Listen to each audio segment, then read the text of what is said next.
outside workers. The best practice is to limit guests to emergencies only.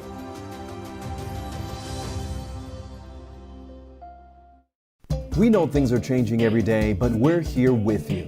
Continuous COVID-19 coverage during primetime. We're committed to giving you facts, not fear. On 11Alive News Primetime, weeknights from 8 to 11 on WATF. There are everyday actions to help prevent the spread of respiratory diseases. Wash your hands. Avoid close contact with people who are sick. Avoid touching your eyes, nose, and mouth. Stay home when you are sick. Cover your cough or sneeze. Clean and disinfect frequently touched objects with household cleaning spray. For more information, visit cdc.gov/COVID-19. This message brought to you by the National Association of Broadcasters and this station.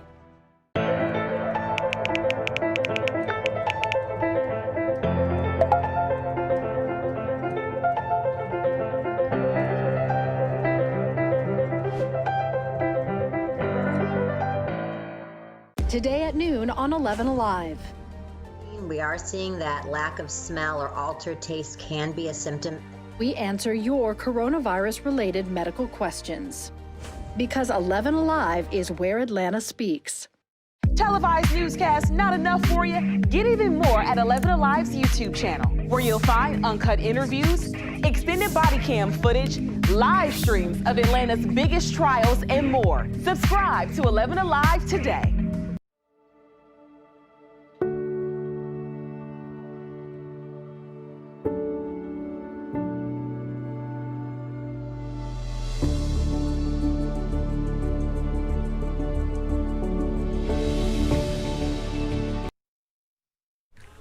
Next on Primetime, a mother jumps from a moving car to save herself and her baby from an attempted kidnapping. Now a search is on for the suspect.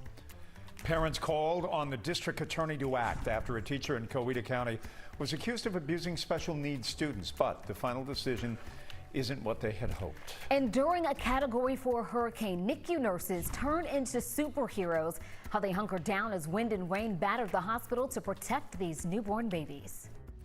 11Alive News Primetime on the ATL starts now. Tonight on Primetime, a mother and her baby, they are safe after police say she jumped from a moving car to escape an attempted kidnapping. This all happened at a Gwinnett County gas station. Police still looking for the suspect. Latasha Gibbons has the latest on the search tonight and a look at the surveillance video. Gwinnett County police are looking for this man who they say kidnapped a mother and her baby boy. The surveillance video captured at an Exxon gas station off Boggs Road shows the terrifying moment on August 18th. At the top right corner of your screen, you can see when the woman pulls into the parking lot and gets out of her car. As she was eating her dinner, she was approached by a male who had walked up from down the roadway. Corporal Colin Flynn says the suspect immediately became violent. He indicated that he had a gun, punched the woman several times in the face, and forced her to get in the back seat of the car. Police say the suspect sped off with the woman and the one-year-old in the back seat. He told her that he was going to choke her and kill her, and so she decided the best course of action was to grab her one-year-old child and jump from the moving car. The mother suffered road rash from jumping out of the car, but investigators say the child's car seat protected him from being hurt. Detectives believe this was a crime of opportunity because the woman was alone outside of her car, away from the others in the parking lot. There were several patrons and customers of the business who are walking in and out of the business,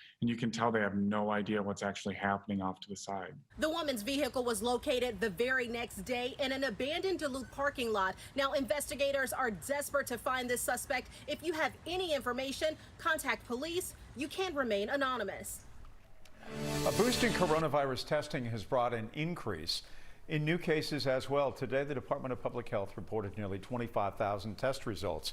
And that is a third more tests than were performed over the past 2 days. We also have had more than 2,000 new cases reported. We saw a significant jump in COVID-related deaths, 101, and that is why Dr. Kathleen Toomey, the head of DPH, says we need to pay attention to what to do over the Labor Day weekend. I think we got a little complacent after Memorial Day, particularly when things opened up.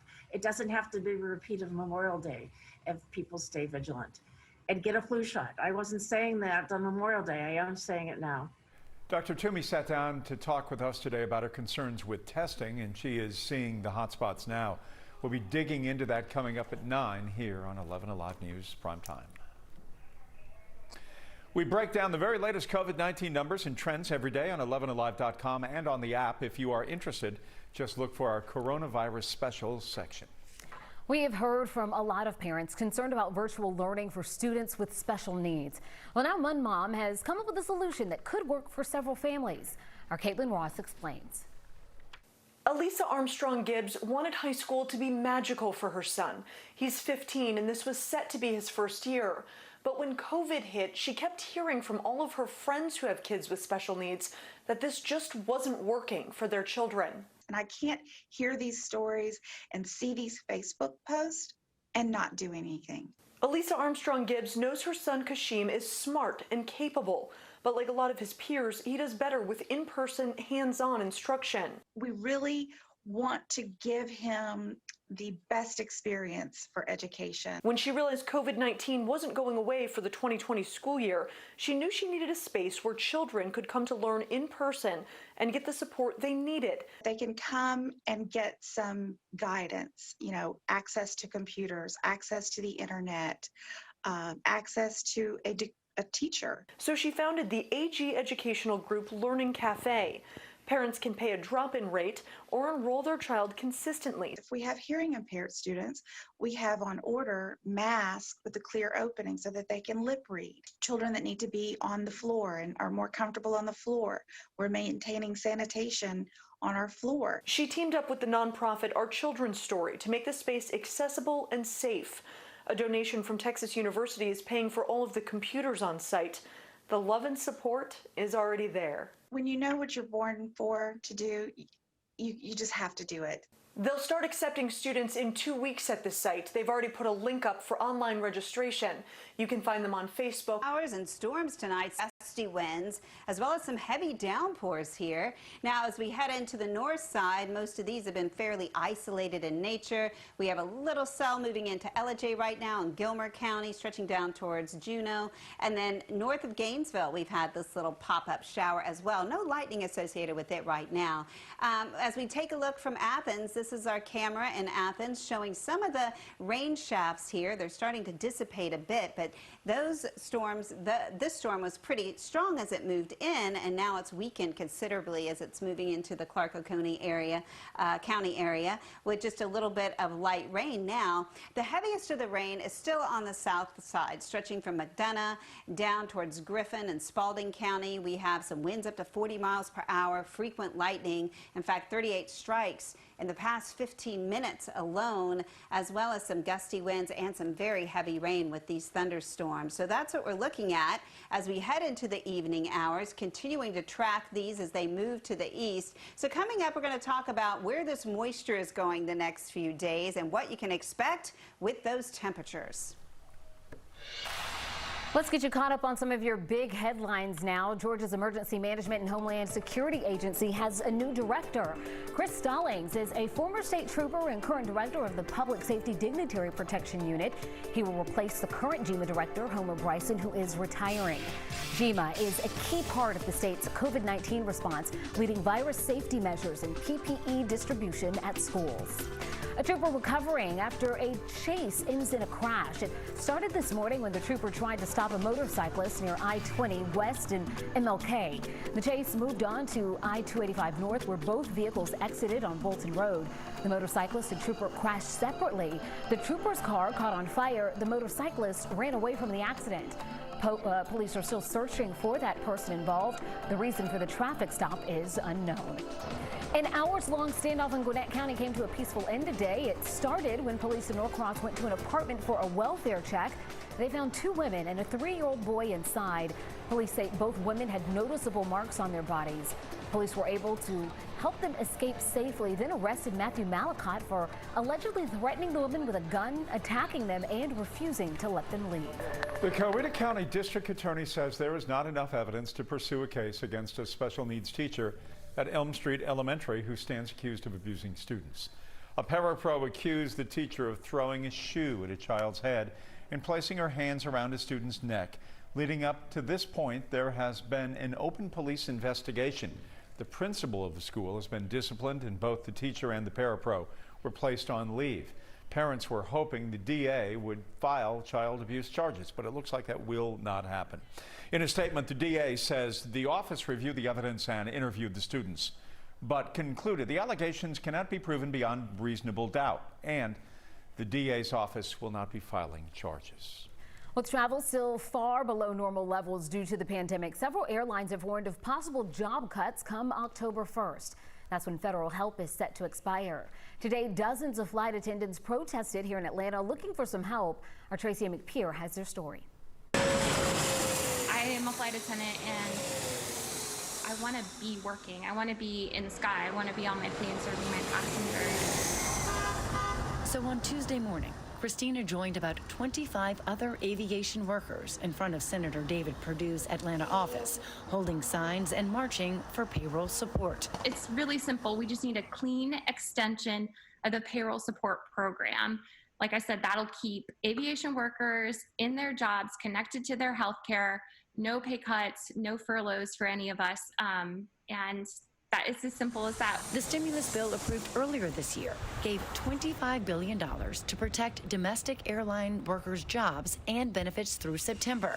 Now, a group of lawmakers is proposing an extension to cover them until March of 2021. It's an extension these workers hope Senator Perdue will help make happen. If there's ever anything that he could get behind, it's saving jobs in Georgia. Perdue's office tells us he supported the original funding through the CARES Act and has publicly said Congress needs to be in Washington to reach an agreement. Christina and other aviation workers now hope they do reach an agreement in time.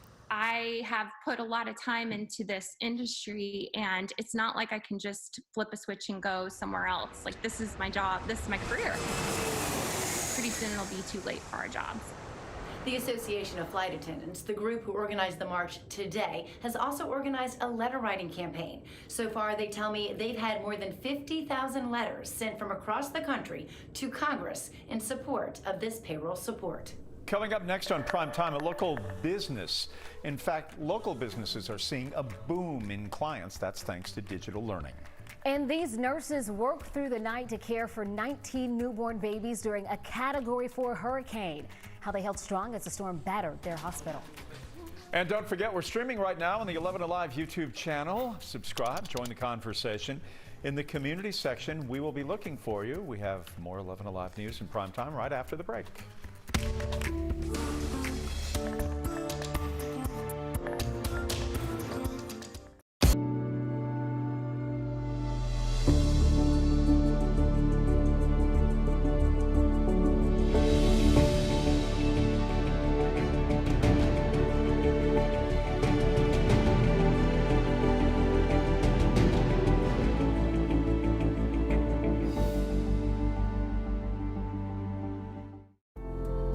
In times of great uncertainty, some things become more clear. The things we take for granted, the people we depend on daily. Here at 11Alive, we'd like to say thank you. First responders, medical staff, sanitation workers, truck drivers, postal workers, and every brave Georgian doing their part to make a difference. We see you, we hear you, and we appreciate all that you do. Let's start with a viral message going around. Quote, vast majority of people who died had ibuprofen Advil in their system. This message is fake. We just bought 20 dust masks for $97. Are you doing this to help people, or are you doing this to make money, or both? Both. Take this email sent to the Verify team. Is it safe to have your house cleaned by outside workers? The best practice is to limit guests to emergencies only.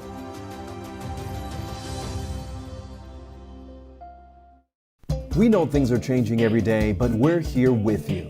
Continuous COVID-19 coverage during primetime. We're committed to giving you facts, not fear. On 11Alive News Primetime, weeknights from 8 to 11 on WATF. There are everyday actions to help prevent the spread of respiratory diseases. Wash your hands. Avoid close. Some parents have hired tutors for in-person and online instruction to help their children keep up with their assignments amidst virtual learning. One tutoring company says their business has more than doubled since March. Here's 11Alive's Brittany Klein-Peter, who spoke with the business owner. We've been seeing an increase in demand for people needing tutoring services, so elementary school, middle school, and high school students. Infinity Learning, an academic tutoring company for students in grades K through 12, says they've been slammed with calls since school went virtual. Parents have mainly stated that they want their students to, wake up on time for like a session, and then also keep up with the homework that they do. The company recently launched an accountability program that monitors students rather than instructs them after receiving dozens of requests. Accountability coaching is when we help students with the goals that they set. Hiring a personal tutor regularly can become pricey. Infinity Learning says that they charge an average of $35 per hour. The national average, $40 to $50 an hour. But if you decide it's the right fit for you, Batia with Infinite Learning says, just make sure you hire someone who's experienced in online formats. With the whole virtual formats, sometimes we have to make sure that people have, well, not sometimes, all the time, we have to make sure that the connection is there on both sides. And the tutoring company told me that they've seen a large increase in students needing help with college applications since March, when many upperclassmen were taken away from school campuses and faculty. Topping our 3 things to know right now, President Trump visiting Kenosha, Wisconsin amid ongoing protest over the shooting of Jacob Blake. Local leaders, including the mayor of Kenosha, urged the president not to come as they work to heal the city. The president, though, toured the site of a burned building during the protest and met with local law enforcement there. The president said he didn't plan to meet with the family of Jacob Blake, who was shot 7 times in the back by a police officer. The search continues for 2 children still missing after the car they were in was swept away into a North Carolina creek. Crews were able to rescue the mother and 1 child, but then the rescue boats overturned and crews lost the child. All rescuers and the mother were found. The crews are okay and the mother is in the hospital. The missing children are 4 and 5 years old. Crews found the family's car this morning, but there has still been no sign of the children. A ceremony was held on Monday to unveil the display of the Olympic torch at Tokyo's Olympic Museum. The flame arrived in Japan from Greece in March and has been hidden away since the games were postponed until next year due to the COVID-19 pandemic. The flame was unveiled at a small ceremony with the president of the Tokyo Olympic Organizing Committee and the president of the Japanese Olympic Committee. This is the 2nd time the Olympics will be held in Tokyo, which previously hosted the games in 1964. 11Alive storm trackers have been tracking some showers and some storms that have been moving across North Georgia this evening, and the latest of some moving in towards the Athens area. They appear to be dissipating, but the sun has gone down. We're seeing some clouds out there, and for the most part quieting down in the Athens area. Just a few light showers moving into town compared to the thunderstorms that were earlier approaching from Barrow County just about an hour ago. So we are still seeing some showers and storms with some heavy downpours here moving in through Fannin County, also stretching down right across Lake Lanier. We've had a little pop-up shower here that's now moving to the northeast. There are those showers here in the Athens area. They appear to be weakening as they move in, but you still may have a few raindrops on your rooftop as we head into the next 20 minutes or so. The strongest of the storms still here in Spalding County. They've had some significant weather advisories hoisted on those for some heavy downpours, 40-mile-per-hour winds, and some frequent lightning. Although it looks like the lightning isn't as numerous as it was earlier. We're now at 10 strikes in 15 minutes. We were up around 40-some strikes in 15 minutes. So that's good.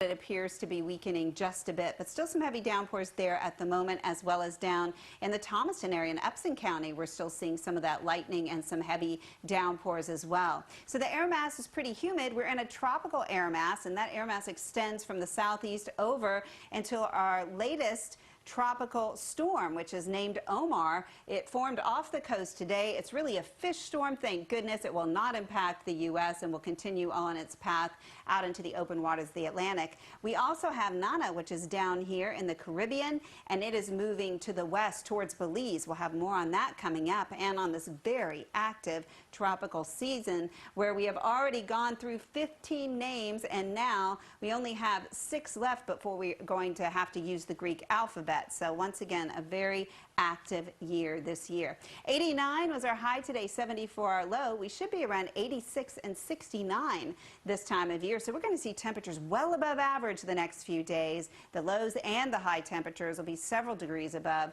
as we head into the middle of the week. Our high temps today were already hot enough too. 94 in Athens, 92 in Rome, 91 in Peachtree City, Thomaston, and in LaGrange. We were 89 in Atlanta. So we're going to see those isolated evening showers and storms yet tonight. They should start to really weaken as we get towards around 10, 11 o'clock. There won't be much left of them. We'll see a drier pattern set in as early as tomorrow, and we'll see those temperatures on the rise as we head in through the rest of this week. So an 8 on a rosometer. On that scale of 1 to an 11, with an 11 being a perfect day, an 8 with a 20% chance of some showers and storms. So it's going to be pretty minimal, I think, as we head into tomorrow. We'll see plenty of sunshine throughout the day and those temperatures really warming up. So the showers we're seeing out there right now will continue moving off to the east and dying out overnight. Tomorrow, it looks like we should have a dry start and probably a dry afternoon as well. We have that 20% chance of a stray shower or thunderstorm. And then on Thursday as well, it looks pretty dry as we wrap up the rest of the work week, and we see those temperatures get well up into the 90s for a few days. So 20% chance tomorrow. It'll be sunny and warm and dry for the next few days through the end of the week, and then rain chances go up over the week, and our temperatures, thankfully, will start to come down a few degrees. All right, Samantha, thank you. 19 tiny newborns will one day have quite a story to tell. They survived Hurricane Laura thanks to a team of heroic nurses who stayed behind to care for them while the Category 4 storm raged outside. Here's NBC's Morgan Chesky with the story. 1 week ago, it was a desperate race against time. Hurricane Laura on track to become a dangerous Category 4, with forecasters predicting an unsurvivable storm surge. Tabitha Fawcett was in the Lake Charles Women's Hospital, recovering from a difficult C-section. Her 2-day-old daughter, Whitley, tethered to a ventilator. The nurses just came in and were like, hey, we just got an update due to the anticipated storm surge and the weather. It's, we have to get y'all out of here. In an hours-long operation, the neonatal intensive care unit team transferred the fragile newborns to a hospital on higher ground, along with the crucial equipment to keep them alive. Transferring 19 babies, critical infants, even just across town is a big ordeal. That night, as Laura's fierce winds howled outside, a team of nurses, respiratory therapists, and a doctor huddled inside and watched over the tiny infants. The whole building is moving. You can feel it. You can feel the building shaking. You can see stuff flying out there. And in the middle of the terrifying ordeal, you're in the room and the windows are rattling and the building is shaking. It was a little bit disturbing, frightening. Updating worried parents on Facebook all night long. That reassurance right there, that really helped me get through the night for sure. Everyone surviving unhurt. Besides being afraid and distressed, we didn't go without anything, and the babies didn't even realize there was a storm going on. Tell Mommy hi. The parents eternally grateful. Without them, we wouldn't have kept our sanity. It was rough, but because of them, we were able to really pull through. To those who helped their precious newborns weather the first storm of their young lives. A twindemic may hit us this fall, and that's why health experts are worried about the flu and COVID-19 striking communities at the same time. Get even more at 11Alive's YouTube channel, where you'll find uncut interviews, extended body cam footage, live streams of Atlanta's biggest trials, and more. Subscribe to 11Alive today.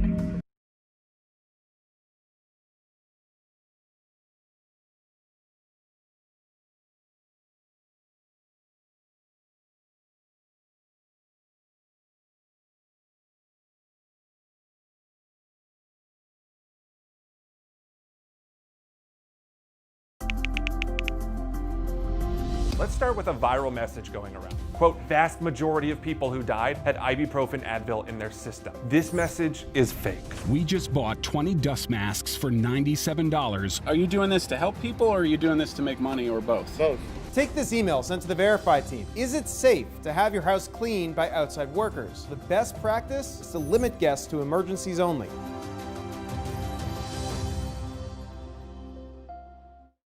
We know things are changing every day, but we're here with you.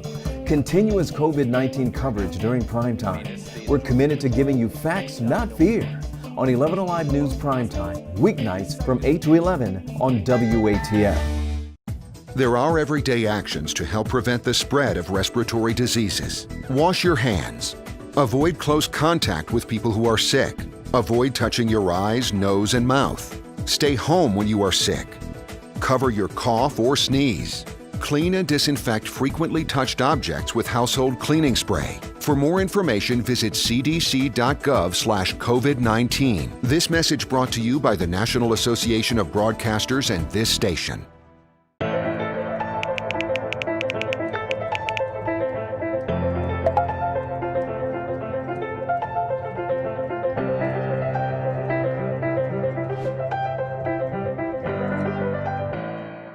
Today at noon on 11Alive.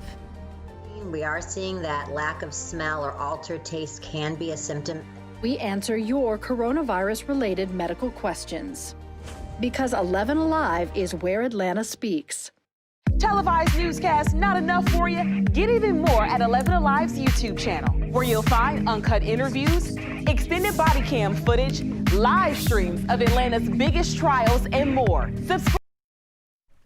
Health experts are concerned about a twindemic this fall. That's the flu and COVID-19 hitting communities at the same time.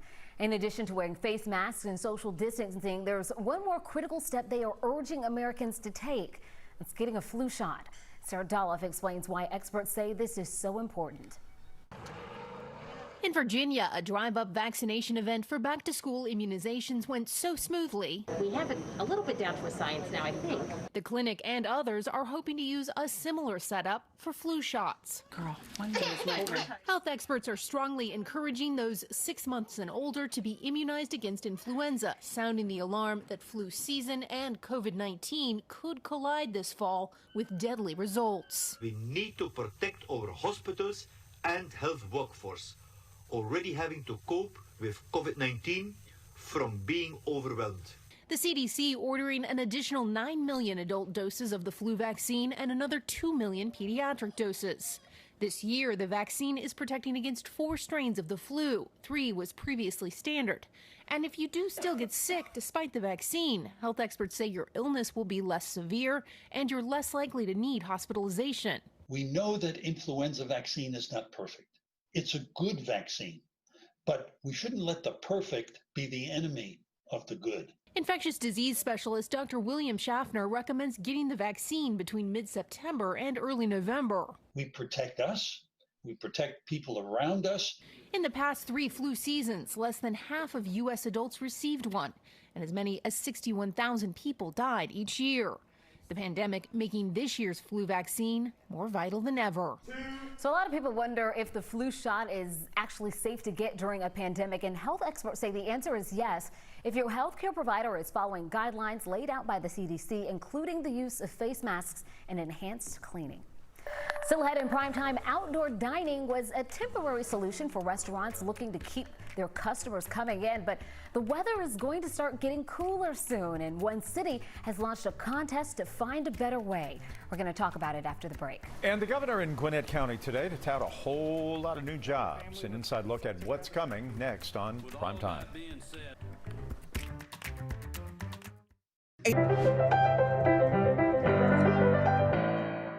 Today at noon on 11Alive.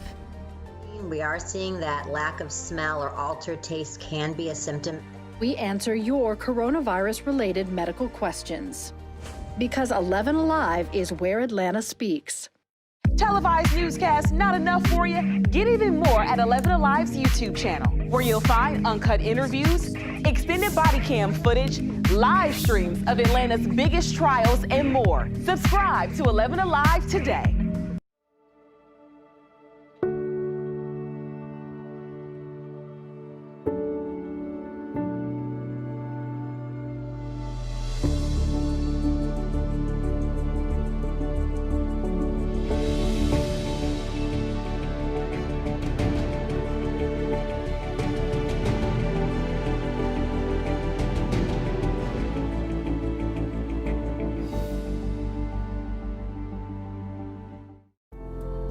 In times of great uncertainty, some things become more clear. The things we take for granted, the people we depend on daily. Here at 11Alive, we'd like to say thank you.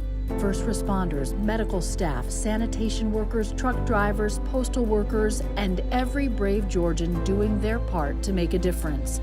We see you, we hear you, and we appreciate all that you do. Let's start with a viral message going around. Quote, vast majority of people who died had ibuprofen Advil in their system. This message is fake. We just bought 20 dust masks for $97. Are you doing this to help people or are you doing this to make money or both? Both. Take this email sent to the Verify team. Is it safe to have your house cleaned by outside workers? The best practice is to limit guests to emergencies only.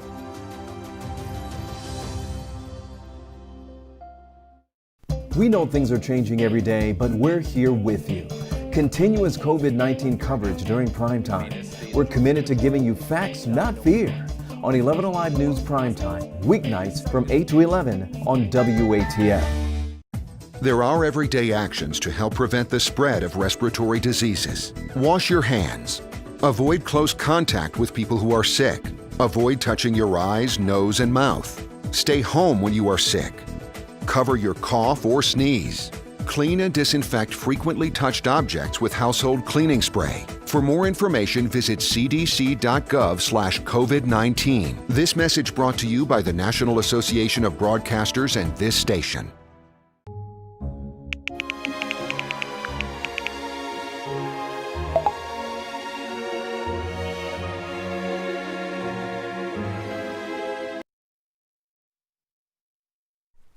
Restaurants are coming up with new and creative ways to keep the dining experience alive during the pandemic.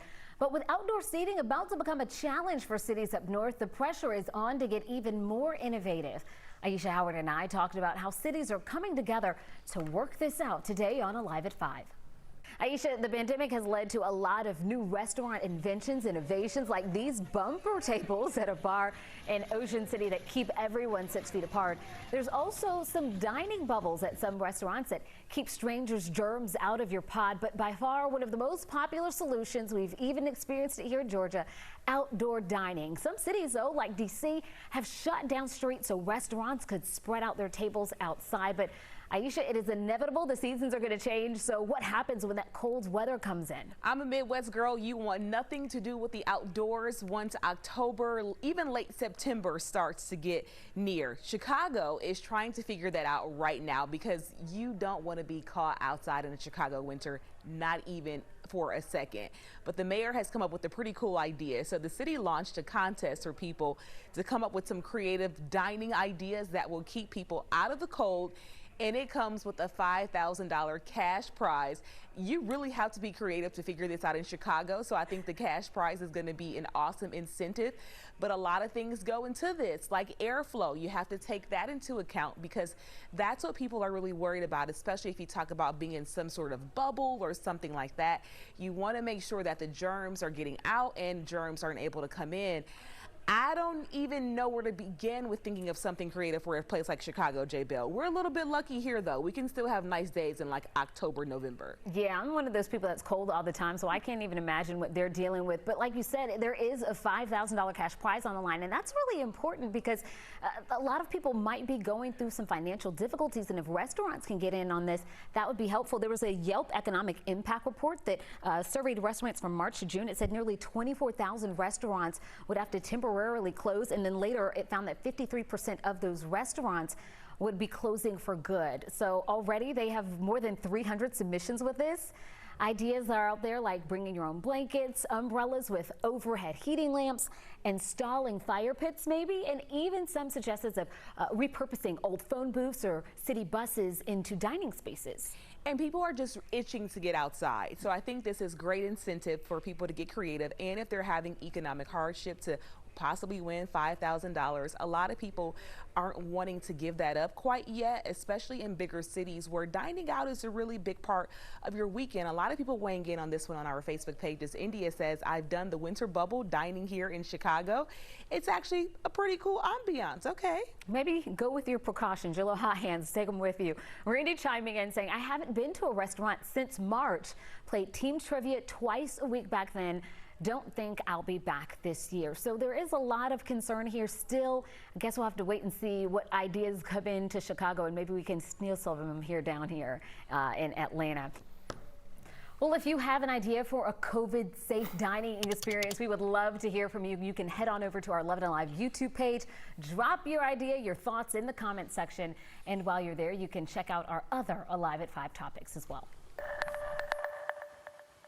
Well, we're still tracking some showers and storms out there this evening. Most of the ones that have been really strong have been here on the south side in Spalding County, but we do have a few that have just developed some lightning here on the north side as well as we watch them move through Dawson and Lumpkin County and through Banks County as well here. So as we zoom in a little closer, those are the ones that we're watching move just north of Juneau and just north of Cartacay, bringing a little bit of lightning there. And we're also seeing some lightning popping up in these storms in Banks County as well, just east of Lula, south of Cornelia, with some heavy downpours and a little bit of lightning as well. So we'll continue to track those. They're very isolated in nature, as you can see, across North Georgia. The storms that were coming into the Athens area have weakened considerably because they did have a lot of lightning as they were going through Barrow County, but now they've weakened, and we do have a decent downpour there on the east side of town in Athens. But most of the storms that have really been the most impressive tonight have been here on the south side.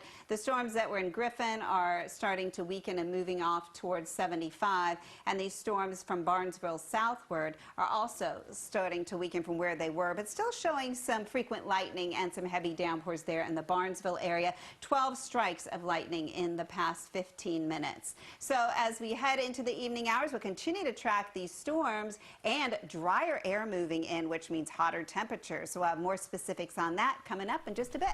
Operation Not Forgotten brought 39 missing children in Georgia to safety. The efforts to recover these children were very real. Some of the posts online about the details are not. Ashlyn Webb with our sister station in Macon getting to the truth.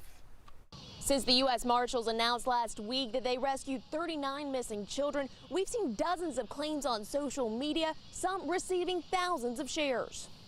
One example is this post saying, quote, why finding 39 missing kids in a double-wide trailer in Georgia not the biggest story on the planet?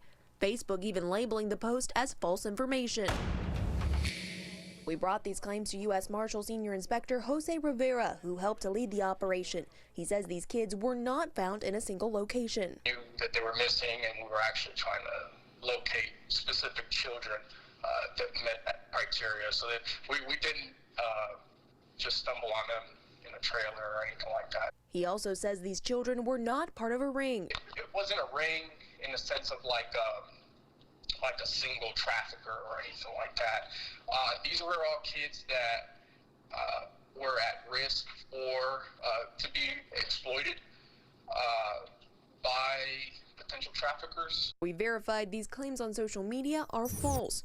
39 children were not rescued from a double wide in Georgia, and they were not part of a ring. However, the U.S. Marshals did rescue 39 kids who were reported missing in Georgia. They were found in different locations throughout the country. Of the 39, around 15 children are believed to be victims of sex trafficking, according to Rivera. Some were found with traffickers. Other children rescued in the operation were runaways, and one was a parental custody case. But all 39 were considered critically missing and at risk for exploitation. Rivera, who took part in the operation, recalled the rescue of a 15-year-old girl. A lot of the kids were surprised that we were there and the reason we were there. There were instances where a child asked us, why are you here? Or when we told them we're here for you, her response was, well, I didn't realize anybody cared enough. Overall, 9 people were arrested during the operation. However, Rivera says investigations are still ongoing and there could be additional charges. And if you see something you want us to verify, send an email to verify@11alive.com. While some major corporations' workforces are shrinking because of the COVID-19 pandemic, one company is adding 1,000 new jobs here in Atlanta. Our Joe Hinkie takes us inside the Amazon Fulfillment Center, heading to Gwinnett County. Hiring is already underway here in Gwinnett County for Amazon's massive fulfillment center behind me, with the goal of Amazon being to have this facility up and running in time for the 2020 holiday shopping season. The nearly 700,000 square foot building will house more than 1,000 new jobs in Gwinnett County. We just can't thank Amazon enough for the investments that they've been making in our state. Georgia has seen thousands of people laid off and furloughed because of the pandemic, leading to record unemployment claims. Right now, the state's unemployment rate sits at 7.6% compared to the record low 3.1% in February. But Kemp says the state's efforts to attract and create new jobs is up from last year. We have supported the creation of 24,133 new jobs through 350 projects, which is a 4% increase from 2019. One example is the new Amazon Fulfillment Center, with hiring currently underway for warehouse positions in various other departments. We can get individuals trained and equipped from all different backgrounds and walks of life. Amazon advertising jobs starting with pay of at least $15 per hour and benefits beginning on day one. One feature of the facility, warehouse employees working alongside robots. As we bring our product in, we stow them into what we call pods, which are basically mobile shelving units that the robotic drives actually pick up those units and bring them to our associates. Amazon also announcing new jobs at its existing fulfillment centers in Georgia, 500 new jobs in Noonan by the end of the year, and 800 new jobs in Appling by the end of 2021. Today marks the first day of the president's payroll tax deferral. The president approved the measure last month. It's one of 4 executive orders he signed when talks of a second stimulus in Congress began to crumble. But what does it mean for you? For those who qualify, it could mean more in your pockets, but temporarily. To qualify, you must make less than $4,000 biweekly, and not all employers are participating. The deferral delays your portion of the Social Security tax, about 6.2% of your gross pay. But you will have to pay the money back if your employer decides to participate. Financial experts advise that you save the money. A youth football player's decision to kneel for the national anthem was not received well by his teammates.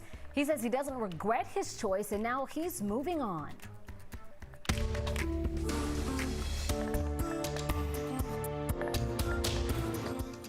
Or sneeze.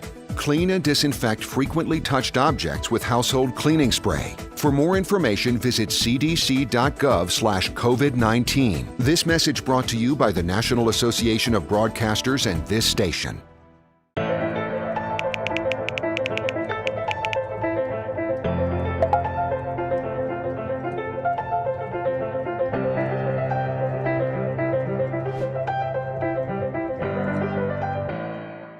Today at noon on 11Alive. We are seeing that lack of smell or altered taste can be a symptom. We answer your coronavirus-related medical questions. Because 11Alive is where Atlanta speaks.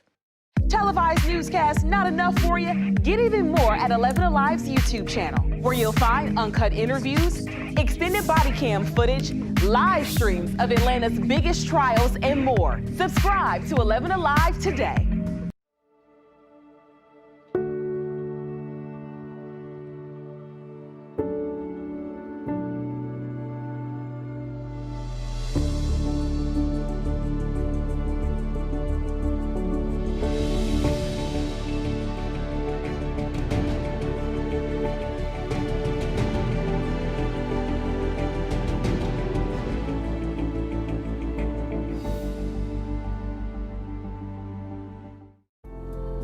In times of great uncertainty, some things become more clear. The things we take for granted, the people we depend on daily. Here at 11Alive, we'd like to say thank you. First responders, medical staff, sanitation workers, truck drivers, postal workers, and every brave Georgian doing their part to make a difference. We see you, we hear you, and we appreciate all that you do. Let's start with a viral message going around. Quote, vast majority of people who died had ibuprofen Advil in their system. This message is fake. We just bought 20 dust masks for $97. Are you doing this to help people or are you doing this to make money or both? Both. Take this email sent to the Verify team. Is it safe to have your house cleaned by outside workers? The best practice is to limit guests to emergencies only.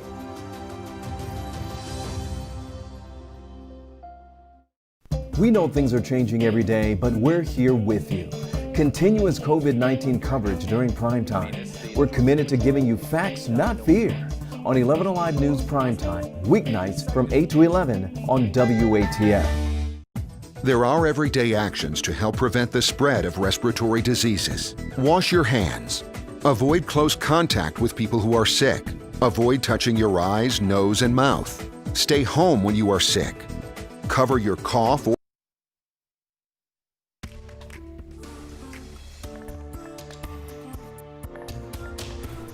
A youth football player says his decision to kneel during the national anthem was sparked by a feeling inside that said he had to speak up. 11-year-old Elijah, like a lot of young people, was trying to figure out how to make an impact and how to make his voice heard as thousands protest racial injustice. He'd hoped his team would support his decision, but his family says that wasn't the case. Our Naima Abdullahi spoke with the team about why spoke with the family about why they decided to move on. Since we aired Elijah's story last week, if a lot of other people do it, we can change the world. His family says he's received a lot of social media praise for taking a knee during a recent game, something that he was inspired to do after participating in the Atlanta protests a few months ago. And on the other hand, he's received harsh criticism too. It hasn't been received so well to everyone. It's very disappointing. His parents tell me that the young athlete who played for the Brooks Bears youth football team for the last 4 years in Metro Atlanta now no longer wears that jersey.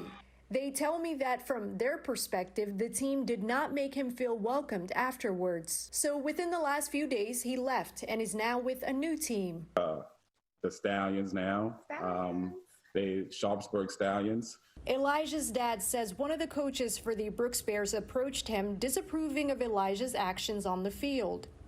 I felt that he was asking me to silence my son in order to make him comfortable. Scott Woodward, director of football for the Brooks Bears, says Elijah was never discouraged or singled out.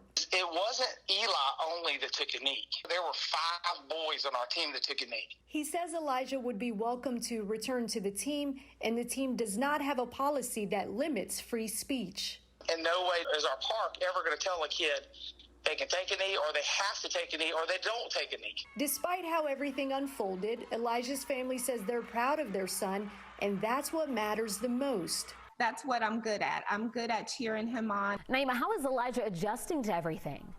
Well, Jennifer, his family tells me that they're thankful their son can still participate in football and that he wants to continue playing. Elijah was in the middle of virtual learning today, but he did tell me that, he's thankful that he found 2 passions, that his family supports him. And despite everything that's happening, he wants to continue with both moving forward.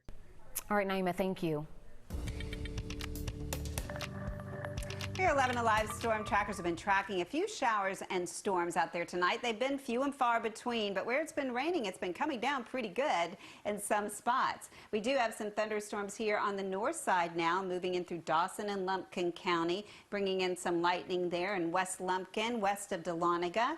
Also, a few showers into Gilmer County, moving into Fannin County right now towards the Blue Ridge area. Also, we have a few showers that just popped up here in Banks County. They're starting to weaken now as they head to the east. Those storms that were approaching the Athens area have pretty much disintegrated here, bringing in a little bit of light rain into the Classic City. And we're looking at a few thunderstorms here yet from Barnesville into Yatesville and over to Forsyth. But for the most part, I think things are going to be quieting down as we head into the next few hours. We're in the warm sector here, the warm and humid sector, as we head into our Wednesday. So just a slight chance of showers on Wednesday. And we're going to be busy tracking tropical activity anyway, because we have a tropical depression out here, which is Omar. A tropical storm. It became a tropical storm today at 5 o'clock. It's east of Cape Hatteras, and we also have another tropical storm that's 535 miles east of Belize City here, and it's making fast tracks in their direction as well, moving to the west at 18 miles per hour. This is Tropical Storm Nana moving to the west and will likely impact Belize as a hurricane, Category 1 possibly. They have hurricane watches in place all up and down the entire Belize coast, and then it'll move inland and weaken most likely as it moves over land, and that topography tears it apart. Also, we have Omar, and it's going to be a fish storm moving out into the open waters, not impacting the east coast of the U.S., so that's a good thing. And we have a couple others that we're going to have to watch in the next few days. This one that's out in the eastern Atlantic, just a 20% chance of development, but this easterly wave coming off the coast of Africa has a 50% chance of becoming a tropical depression in the next 5 days, most likely over the weekend, so we'll watch that for you. So we're already up to the O name being crossed off the list. Only 6 more names on the list before we have to start using the Greek alphabet like we did back in 2005. That was the Katrina and Rita year, and once again this year is proving to be very active, and we're not even at the peak of the season yet. That's still over a week away on September 10th, so still a lot more active days ahead in terms of tropical activity. Of course, the season doesn't end until November 30th. So in the next 12 hours will be mostly dry and mostly nice in the mid-70s, a little sticky out there, and then tomorrow we should be getting into at least the low 90s as temperatures heat up. So drier air is moving in, and that means the air will heat up more quickly. It means lower rain chances as well to cool us off. So temperatures as we head into tomorrow are going to warm up into the low 90s. That's several degrees above average. And then even a little warmer on Thursday. We could be 94 in Atlanta. We could be 96 in Athens and 95 in Eatonton and Covington. Bottom line, it's going to be a hot couple of days ahead. We'll have a 20% chance of showers tomorrow. We have taken the rain chances out of Thursday and Friday, so hot and warm and for the most part dry, and then rain chances start to inch up over the weekend, and that should bring our temperatures down just a few notches. Next on Prime Time, camping during COVID, how the pandemic has changed family vacations.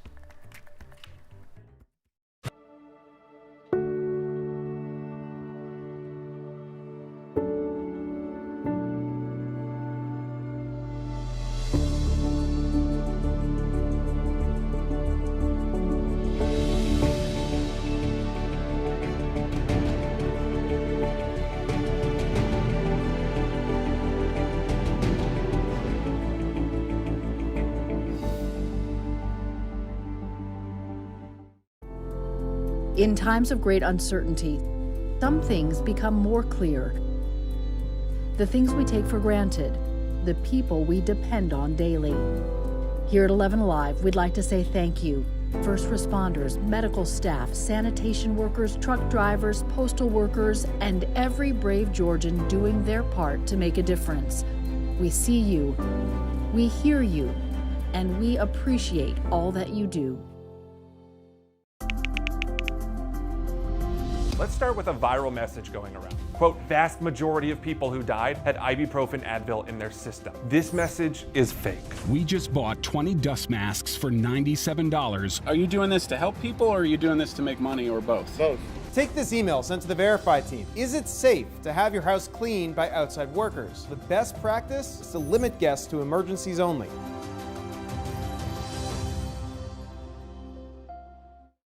We know things are changing every day, but we're here with you. Continuous COVID-19 coverage during Primetime. We're committed to giving you facts, not fear. On 11Alive News Primetime, weeknights from 8 to 11 on WATF. There are everyday actions to help prevent the spread of respiratory diseases. Wash your hands. Avoid close contact with people who are sick. Avoid touching your eyes, nose, and mouth. Stay home when you are sick. Cover your cough or sneeze.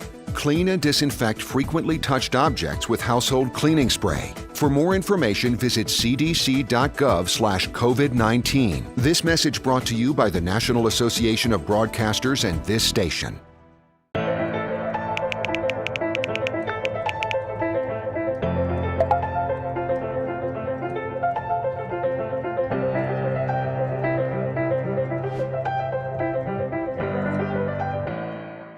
Today at noon on 11Alive.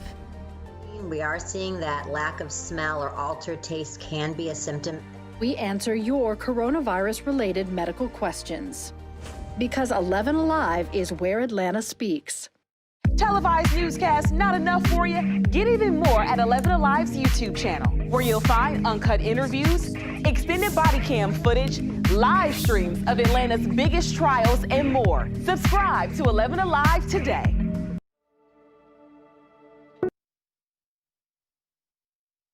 Walmart Plus will launch nationwide September 15th. The subscription includes free delivery on orders of at least $35. Members will also be able to use the app to scan products as they shop, pay with their phone, and skip the checkout line. Subscribers can also save on gas at nearly 2,000 Walmart, Murphy USA, and Murphy Express gas stations. Sam's Club gas stations will soon be included as well. A subscription to Walmart Plus will cost $98 a year or $12.95 per month. Negotiations between JCPenney and 3 potential buyers have stalled. The retailer's top lenders are now set to make a credit bid to own the retailer as a standalone company. That means stores whose closures were initially postponed could close after all, according to an attorney for JCPenney. The transaction should be completed within 30 days. Well, JCPenney has been on the ropes for a long time. Yeah. I mean, just for years and years and years. The COVID-19 pandemic has forced families to alter vacation plans. Many have looked for safe ways to spend time away from home. Jerry Carnes, our Y Guy, connects the pandemic to camping. The coronavirus pandemic has been camping out in our lives much longer than expected. It has a lot of people who want to travel and still social distance, thinking about the great outdoors. Here's the connection between COVID-19 and camping. Some campgrounds around the country report while nearby hotels are empty, they are full some weekends. A survey by Campgrounds of America indicates many people who've been cooped up at home are either planning a camping trip or considering one. Nearly half of the people surveyed say they plan to replace a canceled trip with one that involves camping. 1/3 of the people questioned say they've never considered a camping trip until now. NPD Market Research Group reports sales of camping-related items are up as much as 50%. Some businesses report a spike in RV sales. For more information, visit cdc.gov/COVID-19. This message brought to you by the National Association of Broadcasters and this station.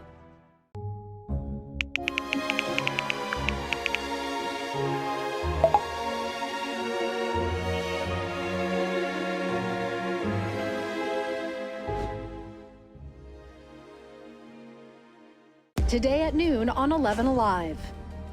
We are seeing that lack of smell or altered taste can be a symptom. We answer your coronavirus-related medical questions. Because 11Alive is where Atlanta speaks. Televised newscasts not enough for you? Get even more at 11Alive's YouTube channel, where you'll find uncut interviews, extended body cam footage, live streams of Atlanta's biggest trials, and more. Subscribe to 11Alive today.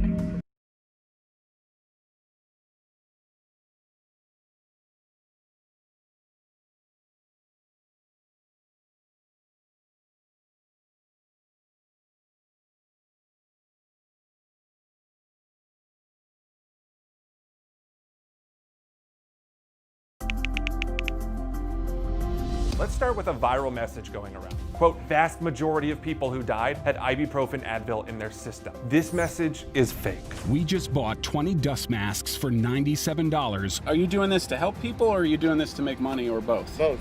Take this email sent to the Verify team. Is it safe to have your house cleaned by outside workers? The best practice is to limit guests to emergencies only.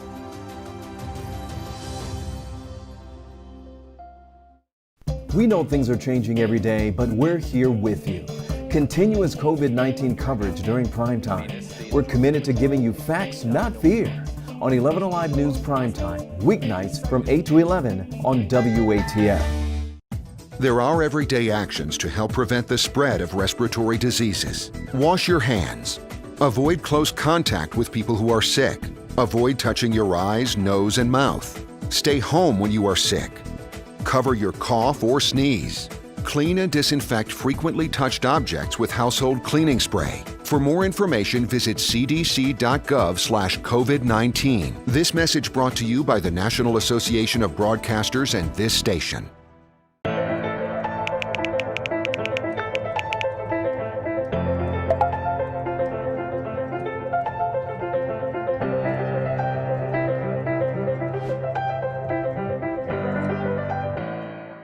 Today at noon. There are new memes popping up across social media claiming the CDC says just 6% of COVID-19 deaths are directly caused by the virus. Jason Puckett with our Verify team separates fact from fiction. We've seen multiple versions of this claim. The core is the same. Quote, this week, the CDC quietly updated the COVID number to admit that only 6% of all deaths recorded actually died from COVID, then claiming that it's only about 9,000 deaths that were actually from COVID-19. To see if this is true, we checked with the CDC, CDC archives, and medical documents. To start, this report on the CDC website. It breaks down data from death reports and says, quote, for 6% of the deaths, COVID-19 was the only cause mentioned. That part's verified, but the rest of the claim doesn't add up. First, it says this is a new report this week. Internet archives show the CDC has been publishing this data for months. Here it is on May 9th. Same wording, same report, nearly 4 months ago. So the claim this is new information is false. So what about the other 94% of deaths? Are they not listed as COVID deaths? Well, the CDC calls these comorbidities, conditions or causes, quote, in addition to COVID-19.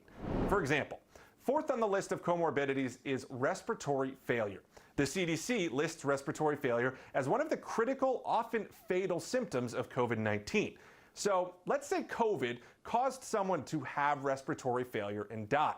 Their death certificate would show respiratory failure and COVID. The easiest way to see this is by looking at a real death certificate example. Death certificates list a cause of death and other contributing conditions. So in 94% of the 183,000 COVID deaths, COVID was listed with other factors. But in 6% of them, COVID was the only listed cause of death. 11Alive News Primetime on the ATL starts now. Primetime. Her pro-life stance is one of the tenets of her political platform. But was that always the case for Senator Kelly Leffler? Why some are raising questions about her WNBA team and Planned Parenthood. I think we got a little complacent after Memorial Day, particularly when things opened up. A warning and some perspective from the doctor leading Georgia's fight to curb COVID-19. Our interview with Dr. Kathleen Toomey. We are covering a lot of ground tonight, including some big changes in our forecast. We began with a look toward November. U.S. Senator Kelly Leffler is in Senator Kelly Leffler is in a battle with fellow Republican Doug Collins and others to keep her seat in a special election. Leffler says it's fake news her WNBA team, the Atlanta Dream, helped Planned Parenthood at an event a couple of years ago. She also says that she's not sure if it actually happened. 11Alive's Doug Richards spoke with her today.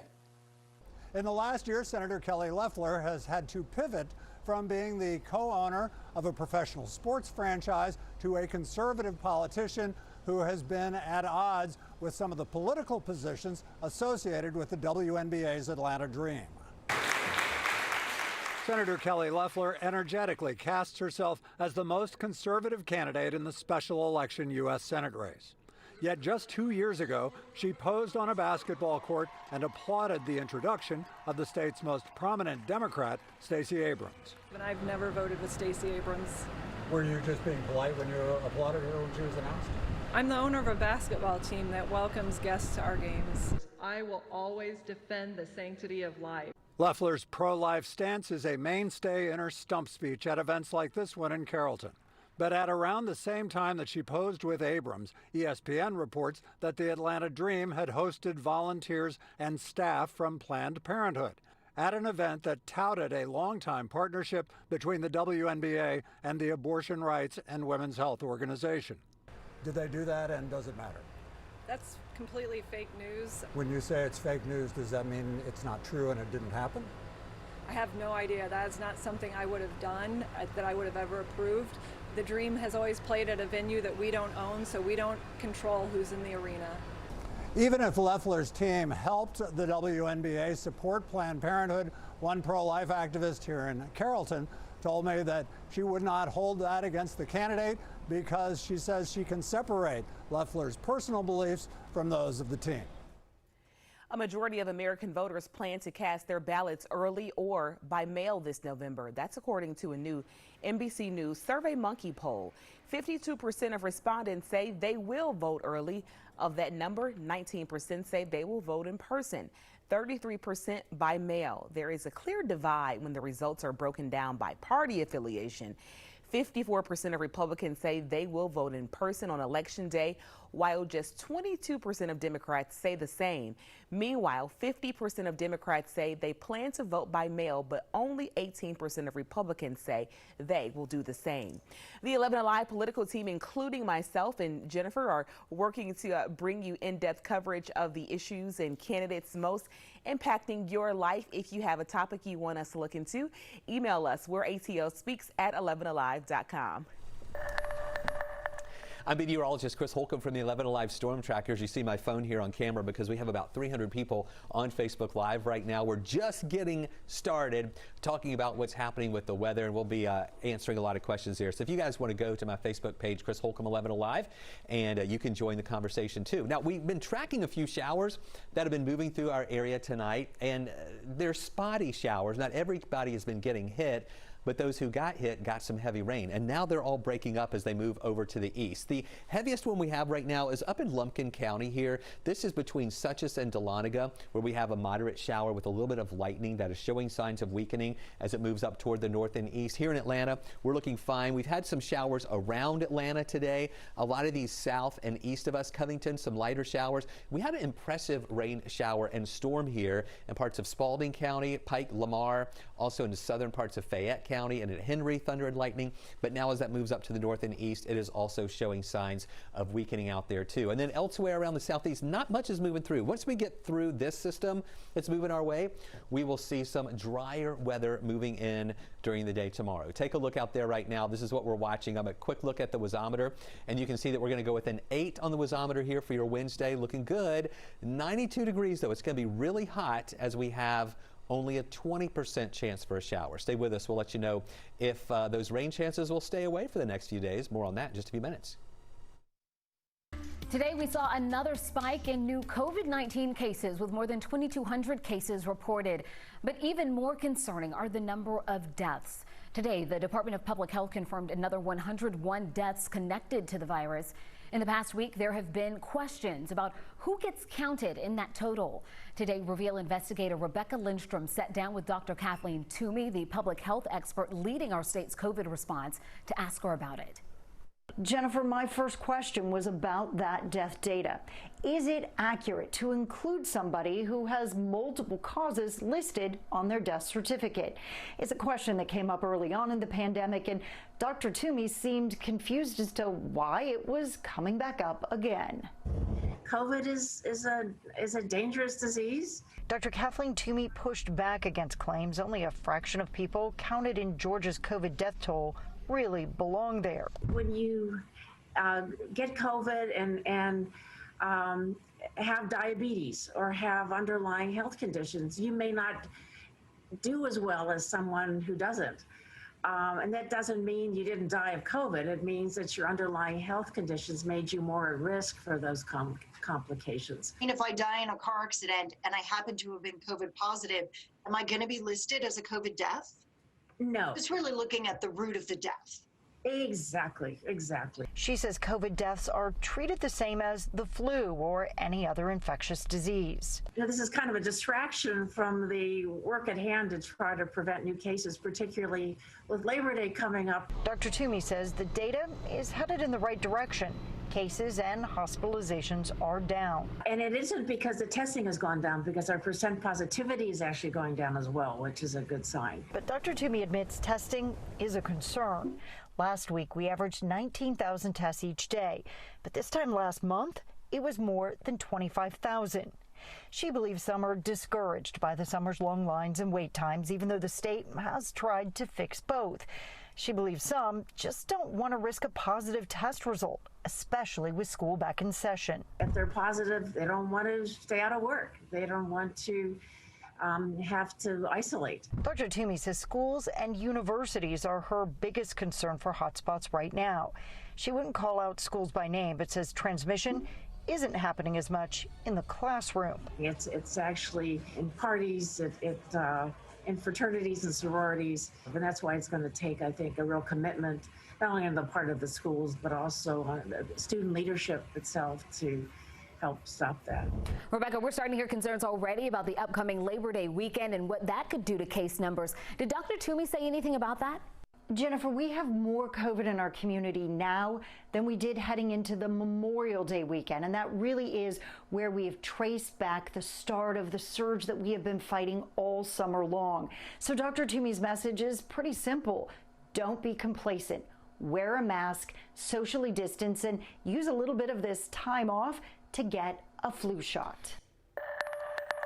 Speaking of flu shots, healthcare workers and the most vulnerable should be among the first Americans to receive the coronavirus vaccine. That's part of the plan released today by the National Academies of Sciences, Engineering, and Medicine. The draft says the vaccine should be distributed in 4 phases. Phase 2 would include teachers, essential workers, and those living in facilities like homeless shelters or prison. That will be followed by young adults and children, with everyone else not vaccinated until the 4th group. Airline workers warn more cuts could be coming, with federal help set to expire at the end of the month. Today, dozens of flight attendants called on the Senate to step in and save their jobs. Tracy McPeer has more. What's at stake is money to help prevent pay cuts and furloughs for aviation workers across the U.S. and here in Atlanta. And today, one group was showing their support.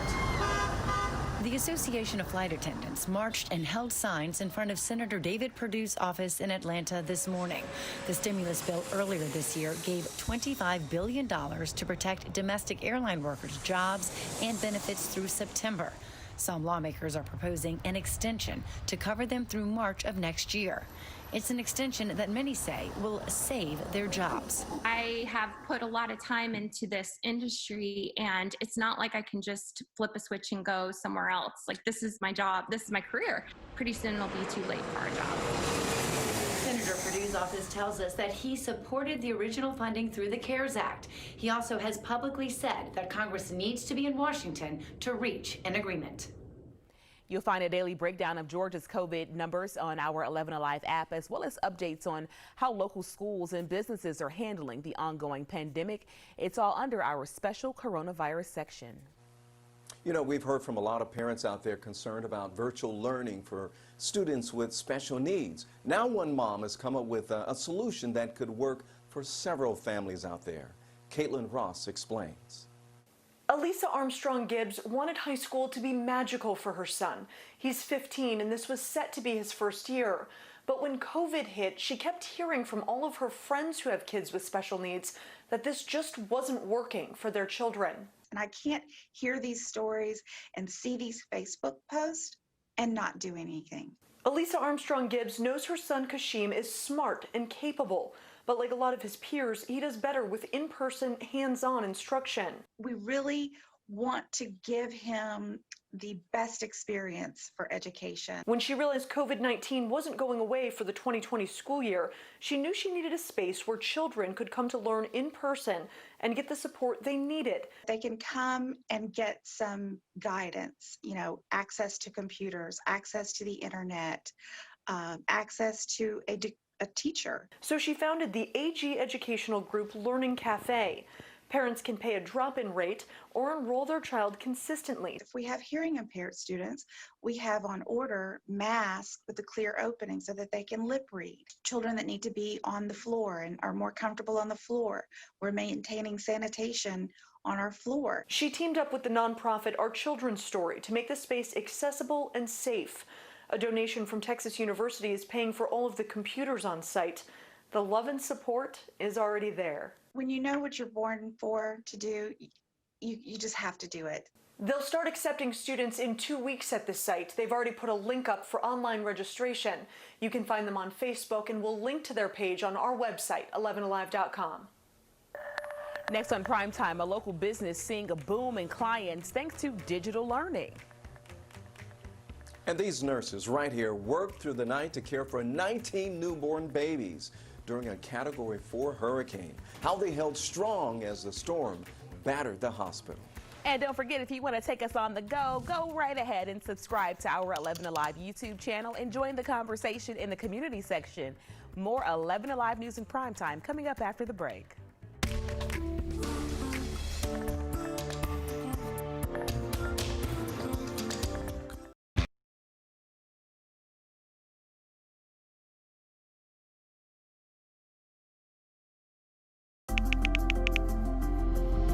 Let's start with a viral message going around. Quote, vast majority of people who died had ibuprofen Advil in their system. This message is fake.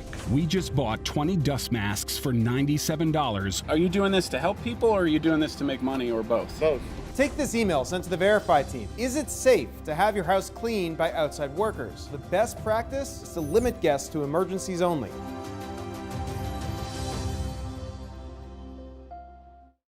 We know things are changing every day, but we're here with you. Continuous COVID-19 coverage during primetime. We're committed to giving you facts, not fear. On 11Alive News Primetime, weeknights from 8 to 11 on WATF. There are everyday actions to help prevent the spread of respiratory diseases. Wash your hands. Avoid close contact with people who are sick.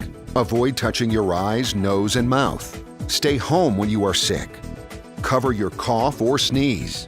Clean and disinfect frequently touched objects with household cleaning spray. For more information, visit cdc.gov/COVID-19. This message brought to you by the National Association of Broadcasters and this station.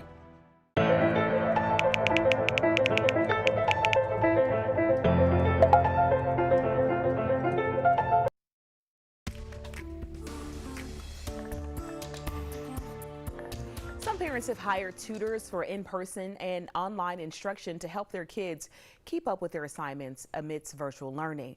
One tutoring company says their business has more than doubled since March. 11Alive's Brittany Klein-Peter talked with the business owner. We've been seeing an increase in demand for people needing tutoring services, so elementary school, middle school, and high school students. Infinity Learning, an academic tutoring company for students in grades K through 12, says they've been slammed with calls since school went virtual. Parents have mainly stated that they want their students to, wake up on time for like a session, and then also keep up with the homework that they do. The company recently launched an accountability program that monitors students rather than instructs them after receiving dozens of requests. Accountability coaching is when we help students with the goals that they set. Hiring a personal tutor regularly can become pricey. Infinity Learning says that they charge an average of $35 per hour. The national average, $40 to $50 an hour. But if you decide it's the right fit for you, Batia with Infinite Learning says,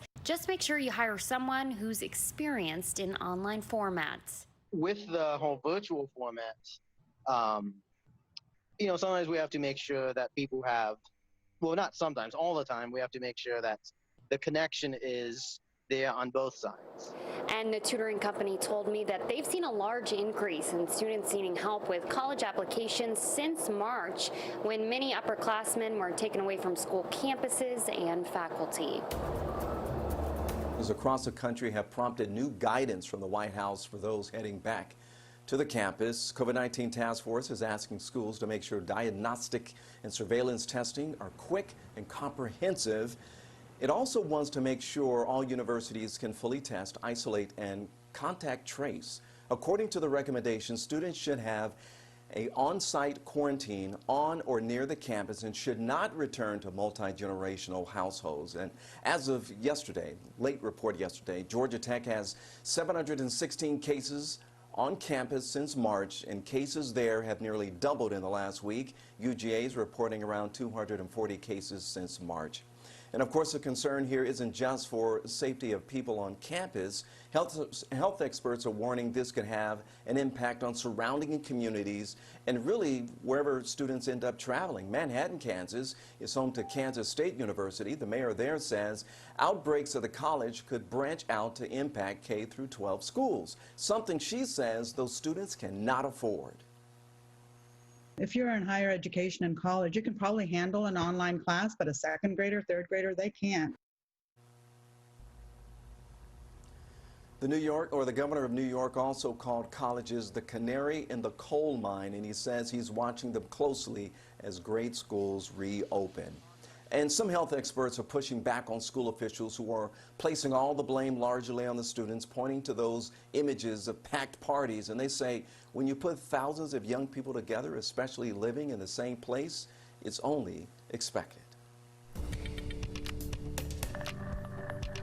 I'm meteorologist Chris Holcomb from the 11Alive Storm Tracker, still talking with a bunch of folks on Facebook Live right now about the weather, about the rain, about the tropics, and then a lot of folks are asking about cooler weather that we think will be moving in for next week, with temperatures going to below average, especially for the middle and end of next week. But let's take a look at some of these showers that are out there right now. We've been tracking a few of these. Not everybody has been getting rain tonight.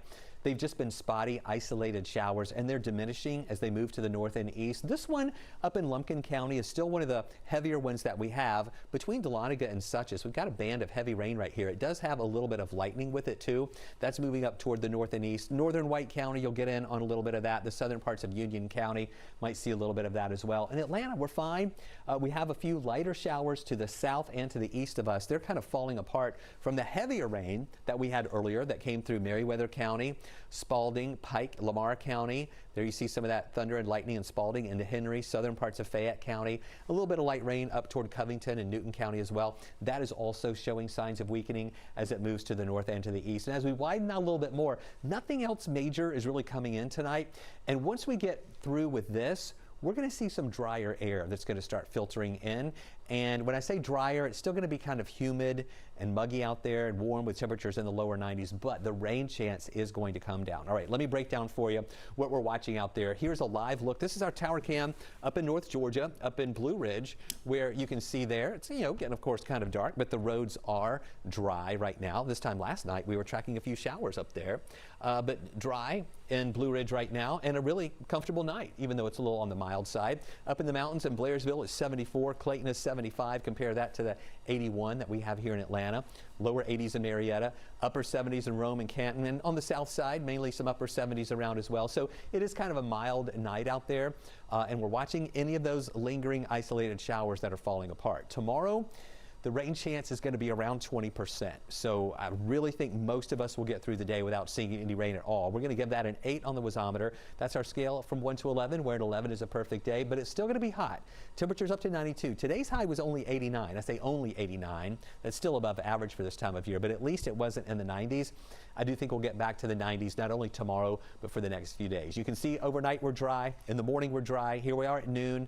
Mostly sunny to partly cloudy skies. In the afternoon, not a lot of green showing up here. Just that 20% chance for a rogue shower. And then on Thursday, mostly sunny to partly cloudy skies here. And we're not calling for any rain chances in our area on Thursday either. Maybe a couple of showers late Thursday in the mountains, but nothing major going on here in our area. Here's a look. Tropical storm Nana could become a hurricane before it makes landfall late Wednesday night, and then it falls apart in Central America. And then another storm developed today. This is Omar. It's a tropical storm moving east-northeast. It's going to stay out in the Atlantic, and it's barely going to maintain tropical storm strength before it falls apart. So 92 for a high tomorrow, 20% chance for a shower. And then as we get into Thursday and Friday, rain chances less than 20%. Where we're going to see those conditions pretty dry here, but also warm. Back to a 20% chance for a shower Saturday, 30 to 40% chance Sunday, Monday, and Tuesday. Now just know Labor Day, holiday, 40% chance for rain, not a washout, but just maybe some pop-up showers developing.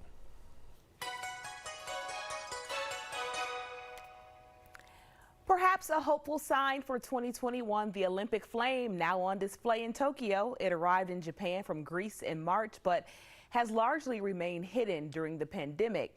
The games have been rescheduled for next summer. However, a recent poll of 13,000 Japanese companies found that more than half want the games postponed again or canceled entirely. Meanwhile, some are already looking further into the future to the 2028 Summer Games in Los Angeles. The countdown officially begins today with the release of the LA 28 logo. The animated A was designed by various athletes and entertainers, including actress Reese Witherspoon and singer Billie Eilish. This will be the third time LA has hosted the Summer Olympics and its first time hosting the Paralympics. We'll be right back.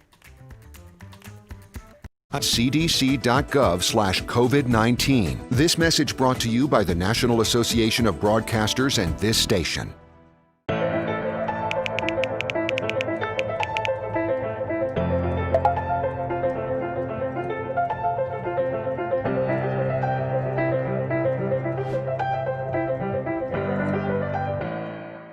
today at noon on 11Alive.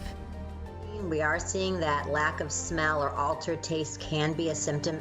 We answer your coronavirus-related medical questions. Because 11Alive is where Atlanta speaks. Televised newscasts not enough for you? Get even more at 11Alive's YouTube channel, where you'll find uncut interviews, extended body cam footage, live streams of Atlanta's biggest trials, and more. Subscribe to 11Alive today.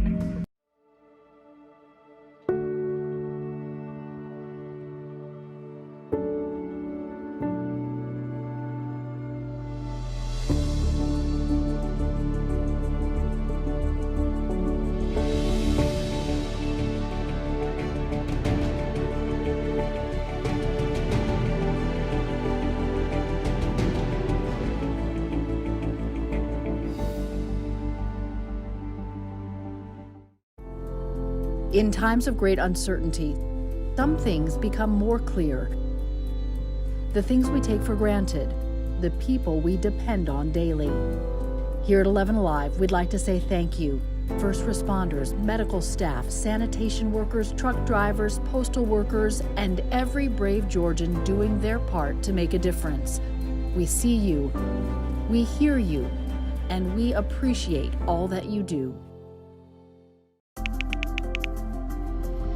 Let's start with a viral message going around. Quote, vast majority of people who died had ibuprofen Advil in their system. This message is fake. We just bought 20 dust masks for $97. Are you doing this to help people or are you doing this to make money or both? Both. Take this email sent to the Verify team. Is it safe to have your house cleaned by outside workers? The best practice is to limit guests to emergencies only.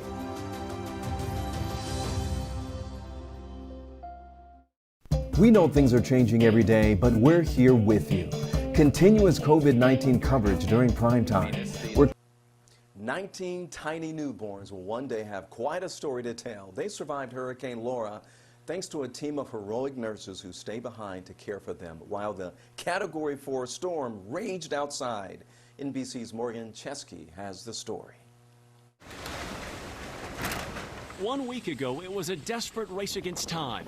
Hurricane Laura on track to become a dangerous Category 4, with forecasters predicting an unsurvivable storm surge. Tabitha Fawcett was in the Lake Charles Women's Hospital, recovering from a difficult C-section. Her 2-day-old daughter, Whitley, tethered to a ventilator. The nurses just came in and were like, hey, we just got an update. Due to the anticipated storm surge and the weather, we have to get y'all out of here. In an hours-long operation, the neonatal intensive care unit team transferred the fragile newborns to a hospital on higher ground, along with the crucial equipment to keep them alive. Transferring 19 babies, critical infants, even just across town is a big ordeal. That night, as Laura's fierce winds howled outside, a team of nurses, respiratory therapists, and a doctor huddled inside and watched over the tiny infants. The whole building is moving. You can feel it. You can feel the building shaking. You can see stuff flying out there. And in the middle of the terrifying ordeal, you're in the room and the windows are rattling and the building is shaking. It was a little bit disturbing, frightening. Updating worried parents on Facebook all night long. That reassurance right there, that really helped me get through the night for sure. Everyone surviving unhurt. Besides being afraid and distressed, we didn't go without anything, and the babies didn't even realize there was a storm going on. Tell mommy hi. The parents eternally grateful. Without them, we wouldn't have kept our sanity. It was rough, but because of them, we were able to really pull through. To those who helped their precious newborns weather the first storm of their young lives. Outdoor dining was a temporary solution for restaurants looking to keep their customers, but the weather is going to start getting cooler soon, and one city has launched a contest to find a better way. We'll talk about it next after the break. Let's start with a viral message going around. Quote, vast majority of people who died had ibuprofen Advil in their system. This message is fake. We just bought 20 dust masks for $97. Are you doing this to help people or are you doing this to make money or both? Both. Take this email sent to the Verify team. Is it safe to have your house cleaned by outside workers? The best practice is to limit guests to emergencies only.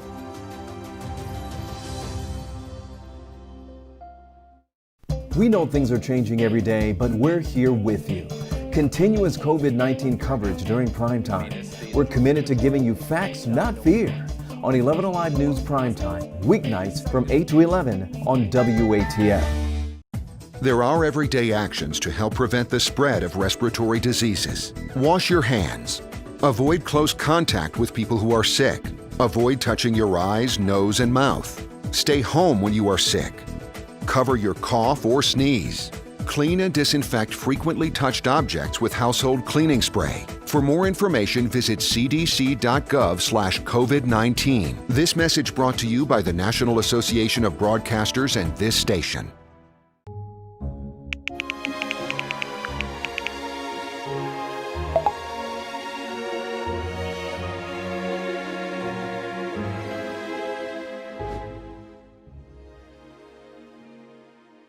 Today at noon on 11Alive. We are seeing that lack of smell or altered taste can be a symptom. We answer your coronavirus-related medical questions. Because 11Alive is where Atlanta speaks. Televised newscasts not enough for you? Get even more at 11Alive's YouTube channel, where you'll find uncut interviews, extended body cam footage, live streams of Atlanta's biggest trials, and more. Subscribe to 11Alive today.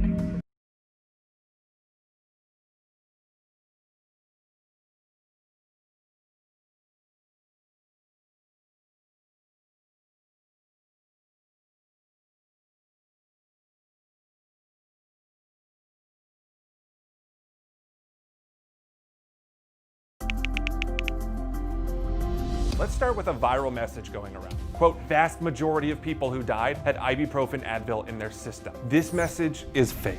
We just bought 20 dust masks for $97. Are you doing this to help people or are you doing this to make money or both? Both. Take this email sent to the Verify team. Is it safe to have your house cleaned by outside workers? The best practice is to limit guests to emergencies only.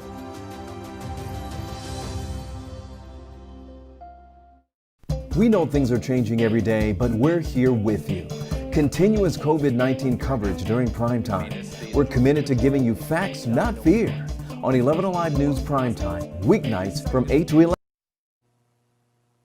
Welcome back, everyone. A mother and her baby are safe tonight after police say she jumped from a moving car to escape an attempted kidnapping. This all taking place at a Gwinnett County gas station, and police are still looking for that suspect. Latasha Givens has the latest on the search tonight and a look at that surveillance video. Gwinnett County police are looking for this man who they say kidnapped a mother and her baby boy.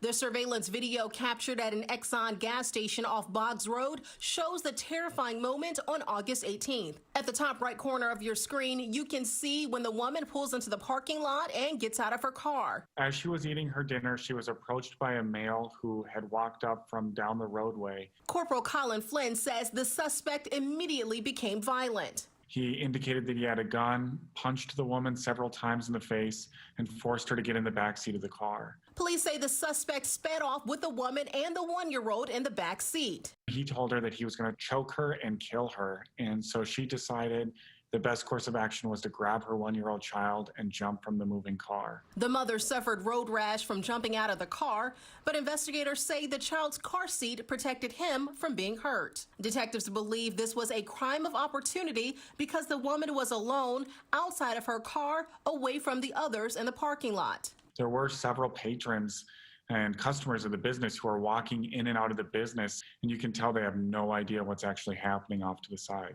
The woman's vehicle was located the very next day in an abandoned Duluth parking lot. Now investigators are desperate to find this suspect. If you have any information, contact police. You can remain anonymous.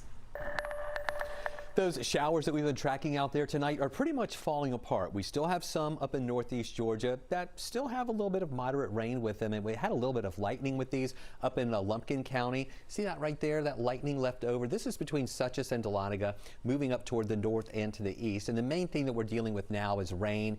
As I mentioned, we had some lightning with this earlier, but I'm not seeing any additional lightning strikes in the past few minutes. So just be aware of that in the northern parts of Lumpkin County, southern Union, southern towns. Moving into White County, we'll see a few of those showers there. And I really think they'll fall apart before they make it into Rabun County. Here in Atlanta, we're doing pretty good right now. No rain, just on the mild side. And we have a few light showers here on the south side through Henry County, southern Fayette County, moving into Rockdale and Newton. Really light stuff through Spalding. It was heavier earlier, excuse me, with some thunder and lightning around Griffin. And then these in Lamar County, very light showers. That'll move into parts of Butts County as well. So not a lot of additional rain out there for tonight. And then after this, nothing else is moving our way. We're just going to see a drier pattern setting up. Take a look at what we're watching out there right now, and you can kind of see what's happening out there with our future radar. And it shows those showers up in northeast Georgia tonight falling apart. That'll keep moving out. And then look at this, just a few clouds around in the morning. This is at 7 o'clock. We'll have sunshine mixing in with just a few clouds. And then through the morning hours tomorrow, it's going to be dry. And even in the afternoon tomorrow, only a 20% chance for a shower as that drier air moves in. We'll let you know how long those lower rain chances will stick with us in a few minutes. Restaurants are coming up with new and creative ways to keep the dining experience alive during the pandemic, but with outdoor seating, that's about to become a lot more challenging, especially for cities up north. The pressure is on to get even more innovative. Jennifer Bellamy and I talked about how cities are coming together to work this out today on Alive at 5. Aisha, the pandemic has led to a lot of new restaurant inventions, innovations like these bumper tables at a bar in Ocean City that keep everyone 6 feet apart. There's also some dining bubbles at some restaurants that keep strangers' germs out of your pod. But by far one of the most popular solutions, we've even experienced it here in Georgia, outdoor dining. Some cities, though, like D.C., have shut down streets so restaurants could spread out their tables outside. But Aisha, it is inevitable. The seasons are going to change. So what happens when that cold weather comes in? I'm a Midwest girl. You want nothing to do with the outdoors once October, even late September starts to get near. Chicago is trying to figure that out right now because you don't want to be caught outside in the Chicago winter, not even for a second. But the mayor has come up with a pretty cool idea. So the city launched a contest for people to come up with some creative dining ideas that will keep people out of the cold. And it comes with a $5,000 cash prize. You really have to be creative to figure this out in Chicago. So I think the cash prize is going to be an awesome incentive. But a lot of things go into this, like airflow. You have to take that into account because that's what people are really worried about, especially if you talk about being in some sort of bubble or something like that. You want to make sure that the germs are getting out and germs aren't able to come in. I don't even know where to begin with thinking of something creative for a place like Chicago, J. Bell. We're a little bit lucky here, though. We can still have nice days in like October, November. Yeah, I'm one of those people that's cold all the time, so I can't even imagine what they're dealing with. But like you said, there is a $5,000 cash prize on the line, and that's really important because a lot of people might be going through some financial difficulties, and if restaurants can get in on this, that would be helpful. There was a Yelp economic impact report that surveyed restaurants from March to June. It said nearly 24,000 restaurants would have to temporarily close, and then later it found that 53% of those restaurants would be closing for good. So already they have more than 300 submissions with this. Ideas are out there like bringing your own blankets, umbrellas with overhead heating lamps, installing fire pits maybe, and even some suggestions of repurposing old phone booths or city buses into dining spaces. And people are just itching to get outside. So I think this is great incentive for people to get creative, and if they're having economic hardship, to possibly win $5,000. A lot of people aren't wanting to give that up quite yet, especially in bigger cities where dining out is a really big part of your weekend. A lot of people weighing in on this one on our Facebook pages. India says, I've done the winter bubble dining here in Chicago. It's actually a pretty cool ambiance. Okay. Maybe go with your precautions, your little hot hands, take them with you. Randy chiming in saying, I haven't been to a restaurant since March. Played team trivia twice a week back then. Don't think I'll be back this year. So there is a lot of concern here still. I guess we'll have to wait and see what ideas come into Chicago, and maybe we can steal some of them here down here in Atlanta. Well, do you have a cool idea for a COVID-safe dining experience? Head over to the 11Alive YouTube page and drop it in the comments. And while you're there, you can check out our other Alive at 5 topics. Ron? Treasury Secretary Steven Mnuchin testifying at a House hearing today, focusing on the Trump administration's response to the coronavirus crisis. And he says more fiscal response is needed with help from both Democrats and Republicans to pass a new relief package. Mnuchin blamed the high unemployment numbers on states not reopening. Now, during his testimony, he says that he expects the unemployment rate to drop by the end of the year. Breonna Taylor's boyfriend says that he filed a lawsuit against the Louisville Police Department. Kenneth Walker says he is a legal gun owner who did nothing wrong, calling himself a victim of police misconduct. Walker, wearing a mask with Breonna Taylor's name on it today, says police broke into Taylor's apartment on March 13th without announcing who they were. One officer was shot in a flurry of gunfire. Walker was initially charged with attempted murder of a police officer, but that charge was dropped. Walker's attorney suggests the officer may have been hit by friendly fire. One of the officers involved, Brent Hankinson, has been fired for blindly firing 10 shots into Taylor's apartment. The other officers involved and the detective who applied for the no-knock warrant were reassigned. Well, Jill Biden hitting the campaign trail today with a back-to-school tour. She's going to make stops in 8 battleground states today. First up, Biden's hometown of Wilmington, Delaware. She will be laying out her husband's agenda for education and safety as school districts prepare to reopen amid the coronavirus pandemic. There are new memes popping up all across social media claiming the CDC says just 6% of COVID-19 deaths are directly caused by the virus. Jason Puckett with our Verify team separates fact from fiction. We've seen multiple versions of this claim. The core is the same. Quote, this week, the CDC quietly updated the COVID number to admit that only 6% of all deaths recorded actually died from COVID. Then claiming that it's only about 9,000 deaths that were actually from COVID-19. To see if this is true, we checked with the CDC, CDC archives, and medical documents. To start, this report on the CDC website. It breaks down data from death reports and says, quote, for 6% of the deaths, COVID-19 was the only cause mentioned. That part's verified, but the rest of the claim doesn't add up. First, it says this is a new report this week. Internet archives show the CDC has been publishing this data for months. Here it is on May 9th. Same wording, same report, nearly 4 months ago. So the claim this is new information is false. So what about the other 94% of deaths? Are they not listed as COVID deaths? Well, the CDC calls these comorbidities, conditions or causes, quote, in addition to COVID-19. For example, fourth on the list of comorbidities is respiratory failure. The CDC lists respiratory failure as one of the critical, often fatal symptoms of COVID-19. So let's say COVID caused someone to have respiratory failure and die. Their death certificate would show respiratory failure and COVID.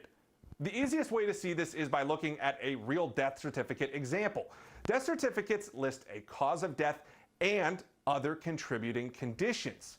So in 94% of the 183,000 COVID deaths, COVID was listed with other factors. But in 6% of them, COVID was the only listed cause of death. A youth football player's decision to kneel for the national anthem was not received very well by his teammates. He says he doesn't regret his choice, and he's moving on. And the governor in Gwinnett County today to tout a whole lot of new jobs out there. An inside look at what's coming next on Primetime.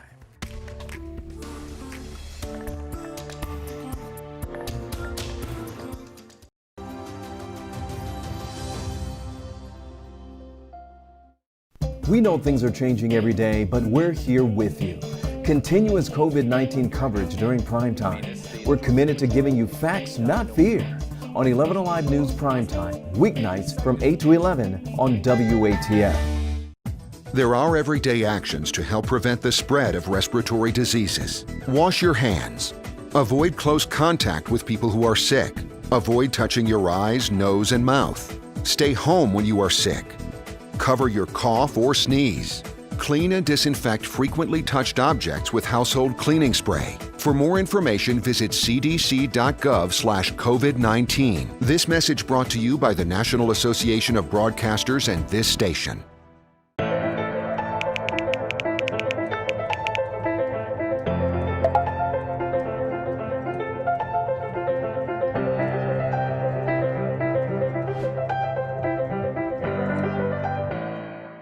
Today at noon on 11Alive.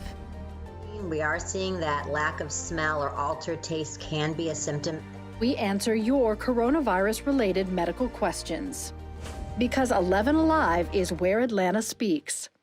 Televised newscasts not enough for you? Get even more at 11Alive's YouTube channel, where you'll find uncut interviews, extended body cam footage, live streams of Atlanta's biggest trials, and more. Subscribe to 11Alive today.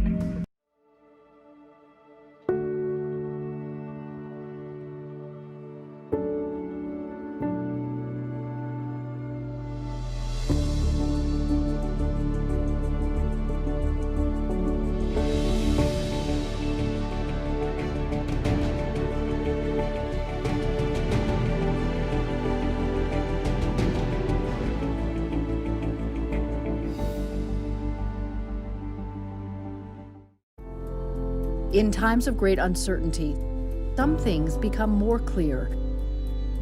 The things we take for granted, the people we depend on daily. Here at 11Alive, we'd like to say thank you. First responders, medical staff, sanitation workers, truck drivers, postal workers, and every brave Georgian doing their part to make a difference. We see you, we hear you, and we appreciate all that you do. Let's start with a viral message going around. Quote, vast majority of people who died had ibuprofen Advil in their system. This message is fake. We just bought 20 dust masks for $97. Are you doing this to help people or are you doing this to make money or both? Both. Take this email sent to the Verify team. Is it safe to have your house cleaned by outside workers? The best practice is to limit guests to emergencies only.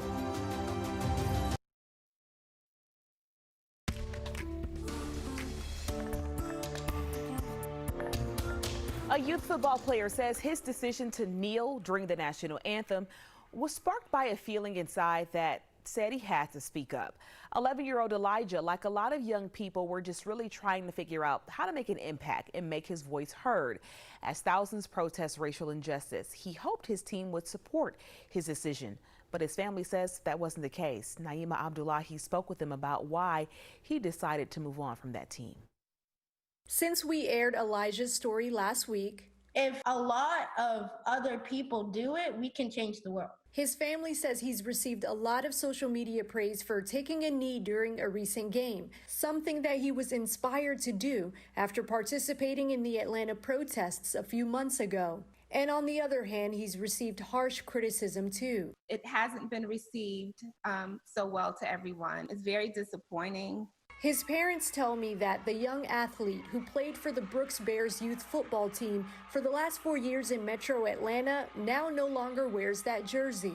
They tell me that from their perspective, the team did not make him feel welcomed afterwards. So within the last few days, he left and is now with a new team. The Stallions now, the Sharpsburg Stallions. Elijah's dad says one of the coaches for the Brooks Bears approached him disapproving of Elijah's actions on the field. I felt that he was asking me to silence my son in order to make him comfortable. Scott Woodward, director of football for the Brooks Bears, says Elijah was never discouraged or singled out. It wasn't Eli only that took a knee. There were 5 boys on our team that took a knee. He says Elijah would be welcome to return to the team, and the team does not have a policy that limits free speech. In no way is our park ever going to tell a kid they can take a knee or they have to take a knee or they don't take a knee. Despite how everything unfolded, Elijah's family says they're proud of their son, and that's what matters the most. That's what I'm good at. I'm good at cheering him on. While some major corporations' workforces are shrinking because of the pandemic, one company is now adding 1,000 new jobs right here in Metro Atlanta. 11Alive's Joe Hinkie takes us inside the Amazon Fulfillment Center in Gwinnett County. Hiring is already underway here in Gwinnett County for Amazon's massive fulfillment center behind me, with the goal of Amazon being to have this facility up and running in time for the 2020 holiday shopping season. The nearly 700,000 square foot building will house more than 1,000 new jobs in Gwinnett County. We just can't thank Amazon enough for the investments that they've been making in our state. Georgia has seen thousands of people laid off and furloughed because of the pandemic, leading to record unemployment claims. Right now, the state's unemployment rate sits at 7.6% compared to the record low 3.1% in February. But Kemp says the state's efforts to attract and create new jobs is up from last year. We have supported the creation of 24,133 new jobs through 350 projects, which is a 4% increase from 2019. One example is the new Amazon Fulfillment Center, with hiring currently underway for warehouse positions in various other departments. We can get individuals trained and equipped from all different backgrounds and walks of life. Amazon advertising jobs starting with pay of at least $15 per hour and benefits beginning on day one. One feature of the facility, warehouse employees working alongside robots. As we bring our product in, we stow them into what we call pods, which are basically mobile shelving units that the robotic drives actually pick up those units and bring them to our associates. Amazon also announcing new jobs at its existing fulfillment centers in Georgia, 500 new jobs in Noonan by the end of the year, and 800 new jobs in Appling by the end of 2021. And we're watching those showers continuing to diminish here as they move up toward the north and to the east. These on the south side are really falling apart. And then a few up in the mountains are still holding together pretty well. This one up in Lumpkin County, we're watching that. Still that pocket of heavy rain, not really moving that much. The entire system is drifting to the north and to the east, but that heavy rain pretty much camping out there right on the northwestern part of Lumpkin County. I'm going to slide over a little bit because I want to show you this other one that we're watching right up here in western Fannin County. That's right at the Tennessee and North Carolina line, where we have some heavier rain there. We do have some lightning over the line into Tennessee, and again that's moving up toward the north as well. And then on the south side here in Atlanta, we're fine. We have a few lighter showers through Henry County, Rockdale, and Newton counties coming into Butts County from Lamar County, where it was a lot heavier earlier with thunder and lightning. But things are really weakening, and after we get rid of these tonight, it is going to be a quiet overnight, and then during the day tomorrow most of us are going to stay dry too. Take a look out there right now and you can see what we're watching here with a live view in Rome, where we have dry streets, pretty calm and quiet there in Rome. Not much going on the downtown streets tonight. And today was hot, but we did stay just shy of 90. 89 was our high temperature this afternoon. That's about 3 degrees above average. We should be around 86 here on the first day of September. That would be the average. And then our low this morning was 74. That was a mild start. We should be seeing our lows going back down into the 60s this time of year.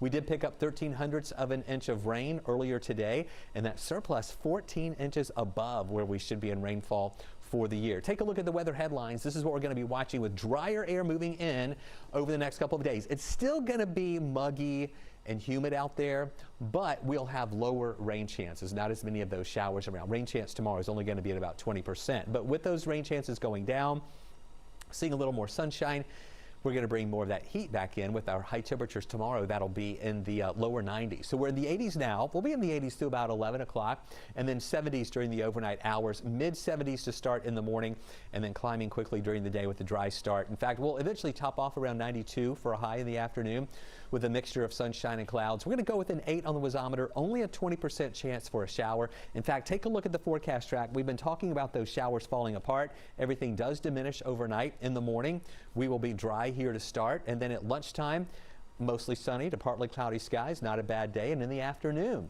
mostly sunny to partly cloudy, and just a couple little blips of green that you saw there showing up afternoon and evening. That's just representing that 20% chance that you'll get hit by a shower. Then as we go through the day on Thursday, another dry start, more sunshine around, and we're not even going with 20% chance for rain on Thursday. We're staying less than 20% chance. Now there might be a couple of showers late in the evening on Thursday trying to come into North Georgia, but I don't think we'll see anything here in the Atlanta area. Now we told you earlier about Nana and Omar. I want to take you out into the Atlantic and show you the other systems that we're watching here.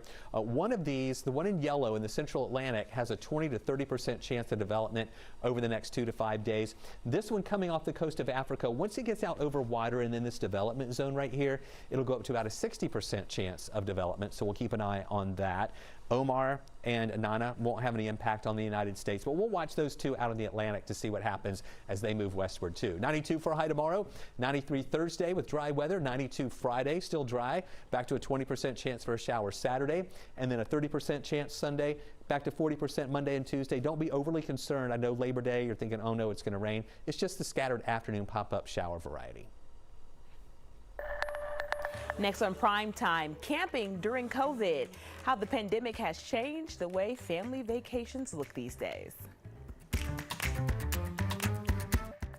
Bought 20 dust masks for $97. Are you doing this to help people or are you doing this to make money or both? Both. Take this email sent to the Verify team. Is it safe to have your house cleaned by outside workers? The best practice is to limit guests to emergencies only.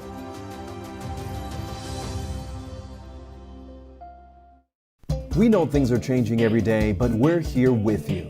Continuous COVID-19 coverage during primetime. We're committed to giving you facts, not fear.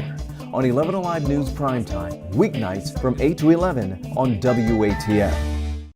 There are everyday actions to help prevent the spread of respiratory diseases. Wash your hands. Avoid close contact with people who are sick.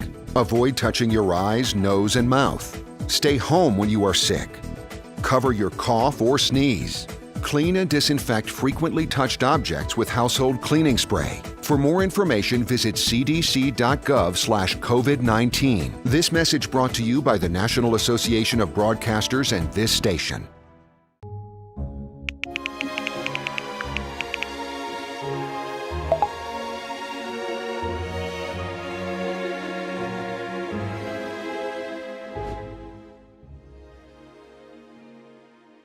Today at noon on 11Alive. We are seeing that lack of smell or altered taste can be a symptom. We answer your coronavirus-related medical questions. Because 11Alive is where Atlanta speaks.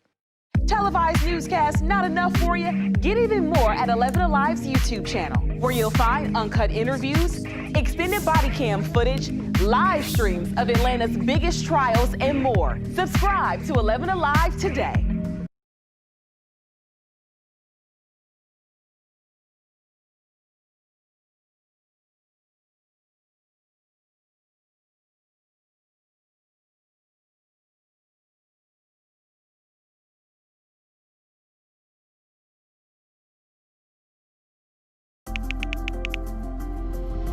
Let's start with a viral message going around. Quote, vast majority of people who died had ibuprofen Advil in their system. This message is fake.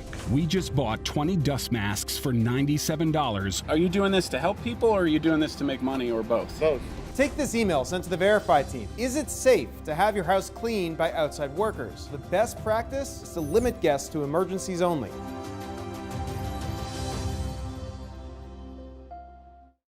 We know things are changing every day, but we're here with you. Continuous COVID-19 coverage during primetime. We're committed to giving you facts, not fear. On 11Alive News Primetime, weeknights from 8 to 11 on WATF. There are everyday actions to help prevent the spread of respiratory diseases. Wash your hands. The COVID-19 pandemic has forced families to alter their vacation plans. Many have looked for safe ways to spend time away from home. Jerry Carnes connects the pandemic to camping.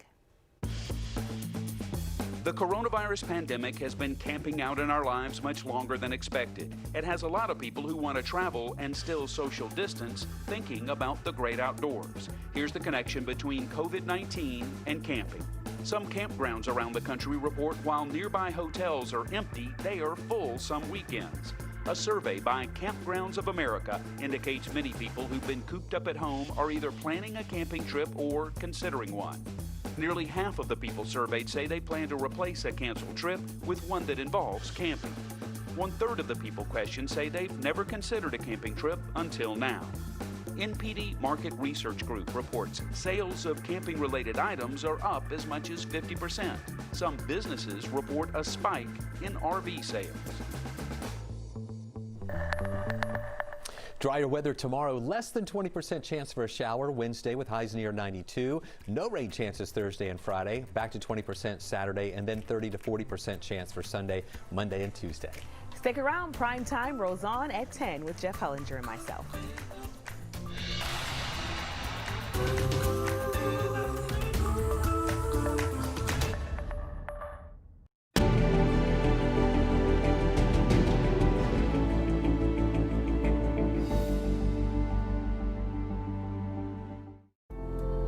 In times of great uncertainty, some things become more clear. The things we take for granted, the people we depend on daily. Here at 11Alive, we'd like to say thank you. First responders, medical staff, sanitation workers, truck drivers, postal workers, and every brave Georgian doing their part to make a difference. We see you, we hear you, and we appreciate all that you do. Let's start with a viral message going around. Quote, vast majority of people who died had ibuprofen Advil in their system. This message is fake. We just bought 20 dust masks for $97. Are you doing this to help people or are you doing this to make money or both? Both. Take this email sent to the Verify team. Is it safe to have your house cleaned by outside workers? The best practice is to limit guests to emergencies only.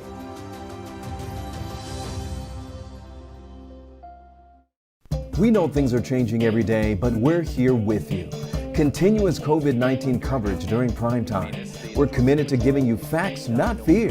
On 11Alive News Primetime, weeknights from 8 to 11 on WATF. There are everyday actions to help prevent the spread of respiratory diseases. Wash your hands. Avoid close contact with people who are sick.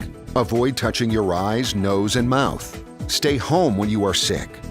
Cover your cough or sneeze. Clean and disinfect frequently touched objects with household cleaning spray. For more information, visit cdc.gov/COVID-19. This message brought to you by the National Association of Broadcasters and this station.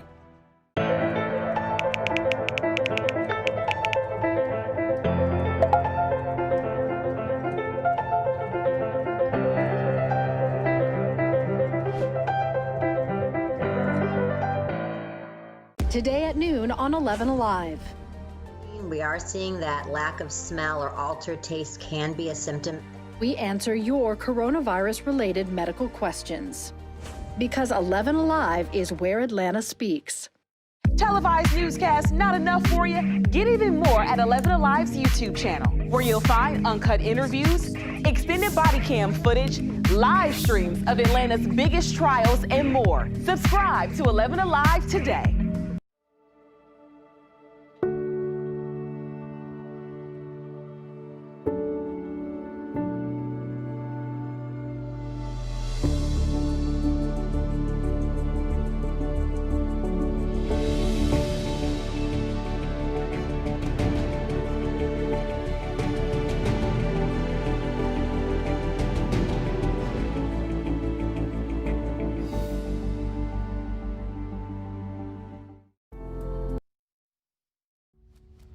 Alive News Primetime on the ATL starts now. Tonight at 10, a strategy to fight the pandemic is sparking debate why top White House advisors are pushing the president to adopt herd immunity. And the lawsuit filed that challenges laws that could dismantle a police department in Georgia. Plus, a new online tool helps identify Confederate monuments, why the local chapter of the NAACP says it is needed. First tonight, a controversial strategy to fight the COVID-19 pandemic is back in the spotlight. And I'm going to try and say it better this time. Here goes. It comes after the Washington Post reported a top White House advisor is pushing the Trump administration to adopt herd immunity. 11Alive's Hope Ford explains what that's all about. Right now, more than 6 million people in the U.S. have contracted COVID. That's about 1.5% of the population. Even if it were 10 times that figure, that wouldn't be enough people to be infected to give them that kind of immunity that would stop transmission. Dr. Adrian Heisler, a global medical expert based in the UK, explains herd immunity could be obtained in the U.S. with a massive number of people. That is going to be around about 60%. That's at least 170 million people. The idea of herd immunity isn't new, but recently, the Washington Post reported Scott Atlas, a top White House medical advisor, is pushing the administration to adopt herd immunity. Atlas later told the paper he never suggested it, but he has thrown his support behind opening schools to in-person learning and allowing college athletes to play. If the U.S. were to lean towards herd immunity, Dr. Heisler estimates that would take until the end of 2021 to achieve. Since herd immunity would take a long time, Heisler says the most likely ways to end the pandemic would be through social distancing, mask wearing, and a vaccine. The only thing that will stop the virus is if you can stop passing it from one person to another, because it'll just become deactivated. Meanwhile, the doctors suggest that herd immunity may not be a guarantee because it is not known if someone can contract the virus twice or if the virus will mutate over the years. He also says a country of this size trying to achieve herd immunity would once again overwhelm hospitals in his estimation. None of this is easy. COVID-19 still around. Some interesting notes from today's Department of Health coronavirus numbers. The number of new COVID-19 cases in Georgia is up compared to the last 2 days, with more than 2,200 new cases reported. There is a reason for that, though. The agency also reported nearly 25,000 test results. That's 33% more tests than were performed the past 2 days. Unfortunately, we also saw a significant jump in COVID-related deaths, 101. That's why our Dr. Kathleen Toomey, the head of DPH, says we need to pay attention to what we do over the Labor Day weekend. I think we got a little complacent after Memorial Day, particularly when things opened up. It doesn't have to be a repeat of Memorial Day if people stay vigilant and get a flu shot. I wasn't saying that on Memorial Day. I am saying it now. Our weekly average positivity rate is a little under 9%. That is still well above the 5% recommended for reopening. A concerned father wanted to help his son fight COVID-19, so he created a breathing device to help his son recover from the virus. The FDA now has authorized the non-invasive device. The father and son hope to bring it to a major city like Atlanta. Matthew Putman contracted COVID in early March during the height of the outbreak in New York. His father, John, sent him a sleep apnea machine to help in his breathing. Then John started working on a similar device called Inhale, which would be less expensive and it would be easier to use. But ventilators weren't available. They needed an alternate method to treat patients. Having something to do that we thought could help really was almost therapy for me. Inhale costs around $300 for hospitals. New York hospitals and 16 other countries are already using it. We break down the very latest COVID-19 numbers and trends every day on 11alive.com and on the app. If you're interested, just look for our coronavirus special section. New tonight, the Glenn County Board of Commissioners filed a lawsuit challenging laws that could dismantle the police department. The board claims the laws are unconstitutional. Back in June, the General Assembly passed a law letting voters in the county determine if they want to demolish the Glenn County Police Department. Law enforcement duties would then be handled by the Sheriff's Office. Calls to take down Confederate monuments across the country, particularly here in the South, usually spark a heated debate, but the Atlanta NAACP chapter hopes to lessen the noise and help separate fact from fiction. 11Alive Shanu Her shows us what the group is doing. Around the country, we've seen protests and rallies calling for the removal of Confederate monuments. In Georgia, the Atlanta NAACP chapter worked to denounce these statues as well. Now, that's why we built Invisible Hate. With their new website, invisiblehate.org, chapter president Richard Rose says they're doing more than just denouncing, but they also want to educate. It's about expression, freedom of expression. Rose says the chapter has worked on the website for the last 3 years. The website has information on more than 700 Confederate monuments in the country. Each one has its own page like this with a summary and links to more facts about the statue's history. You can share pictures and comments on the site, as well as contact local representatives with your thoughts about the statues. We expect that even there will be people who support those monuments that may be able to do that, but we're hoping that they'll get the rest of the information. Sheffield Hale is the president and CEO of the Atlanta History Center. He says when it comes to these monuments, education on its history is crucial, such as when and why certain monuments were erected. You know, you want to be able to have discussions in a factual way about what happened without, really leading the witness. Or telling someone that they would be an idiot not to believe what you're about to tell them. Rose says hopefully knowing the facts will encourage more open discussions and less divide. I think if you put people in a box, you get more resistance. What we want is more openness. We want more discussion. The debate over the Confederate monuments has been going on generationally, and Georgians always historically have been split on the issue. 43% of people in Georgia think these monuments should not be touched. 31% would like to see them moved to a museum. About 1 in 5 want them removed from the public entirely. The Coweta County District Attorney says there is not enough evidence to pursue a case against a special needs teacher at Parapro accused the teacher of throwing a shoe at a child's head and placing her hands around a student's neck. Leading up to this point, there has been an open police investigation. The principal of the school has been disciplined, and both the teacher and the Parapro were placed on leave. Parents were hoping the DA will file child abuse charges, but it looks like that will not happen.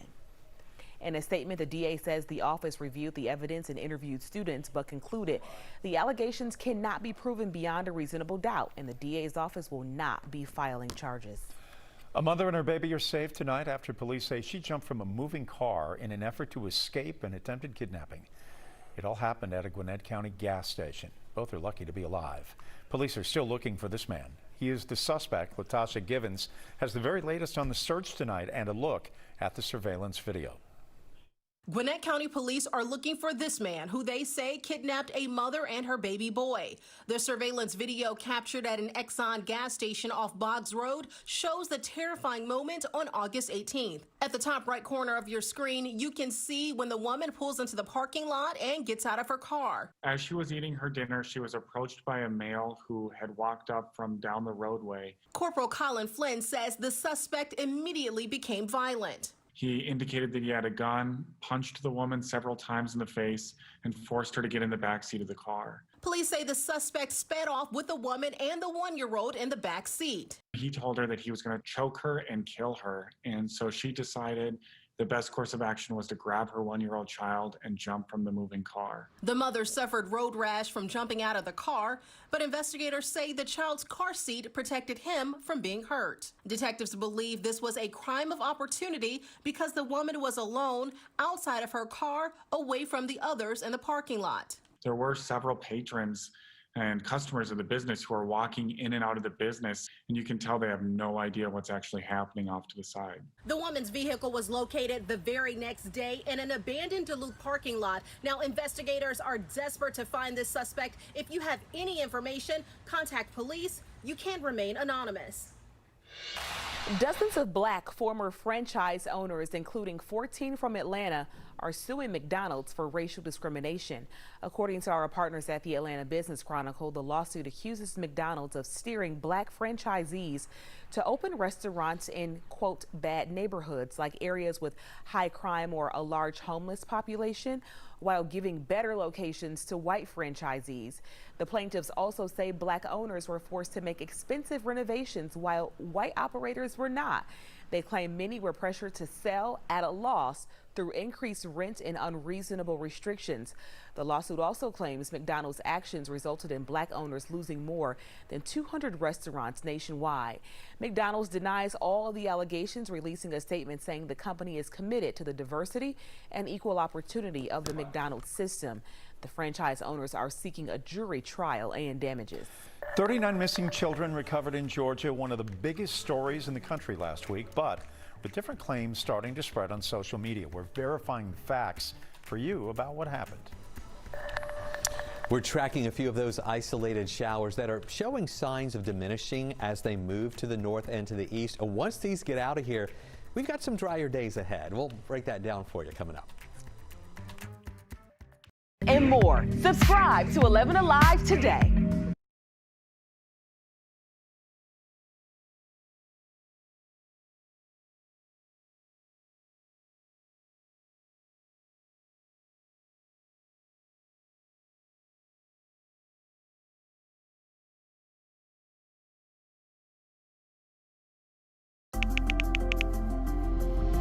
Let's start with a viral message going around. Quote, vast majority of people who died had ibuprofen Advil in their system. This message is fake. We just bought 20 dust masks for $97. Are you doing this to help people or are you doing this to make money or both? Both.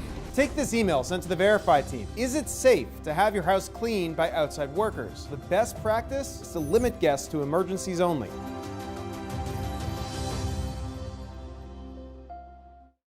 We know things are changing every day, but we're here with you. Continuous COVID-19 coverage during Primetime. We're committed to giving you facts, not fear. On 11Alive News Primetime, weeknights from 8 to 11 on WATF. There are everyday actions to help prevent the spread of respiratory diseases. Wash your hands. Avoid close contact with people who are sick. Avoid touching your eyes, nose, and mouth. Stay home when you are sick. Cover your cough or sneeze. Clean and disinfect frequently touched objects with household cleaning spray. For more information, visit cdc.gov/COVID-19. This message brought to you by the National Association of Broadcasters and this station.